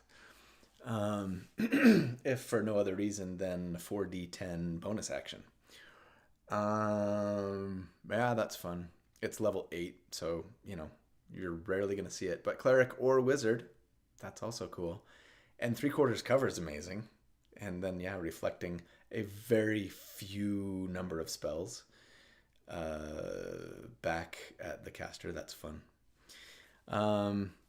Okay. I would love to go over the other 17 spells here, but it's been almost 4 hours and I'm losing my voice. So I'm going to cut it here because I got to go live tomorrow for my channel members and patrons. And they're going to be real sick of me by the time tomorrow afternoon rolls around. Nobody's going to log in for that. But anyways, you guys are awesome. Thank you so much for hanging out. Thanks for the questions and the banter and the jokes and for enduring all of my apple and cheese eating, and especially for those who threw a little cashola my way. I really appreciate those super chats. Much appreciated. But yeah, in the end, I'm super excited. This is our first expansion book for 5.5, and I can't wait until mine comes in the mail. And I'm absolutely going to be building characters with these subclasses, and probably some of the feats once in a while and or backgrounds. So just to give you an idea on like what's on the horizon, my editor right now is working on, I don't even remember, a build that I did last week, which was the bow slinger. Right. So this is a dual wielding crossbow, hand crossbow wielding character. And I think it'll be a lot of fun. It's going to be a paladin, spoiler alert. But anyways, and that's kind of weird too. So my first like ranged weapon using Paladin, and the first time I ever actually just committed to building around like dual wielding hand crossbows. But then the other one, the one that's up next, is going to be the one that I just recorded yesterday, which is Master of Mercy. That's the Mercy Monk, full monk, no multiclassing. You like that series, right? No multiclassing, 2024 rules only. And then I almost guarantee you that the Bladesinger will be after that. And I'm probably going to start thinking about it tonight and working on the script tomorrow. But it might be the Genie Pally, because my goodness, that looks like so much fun. But I got to do the Bladesinger. So that's probably what I'll do. Anyways, love you guys. Have an awesome evening. Thanks for hanging out with me. And yeah, we'll see you soon.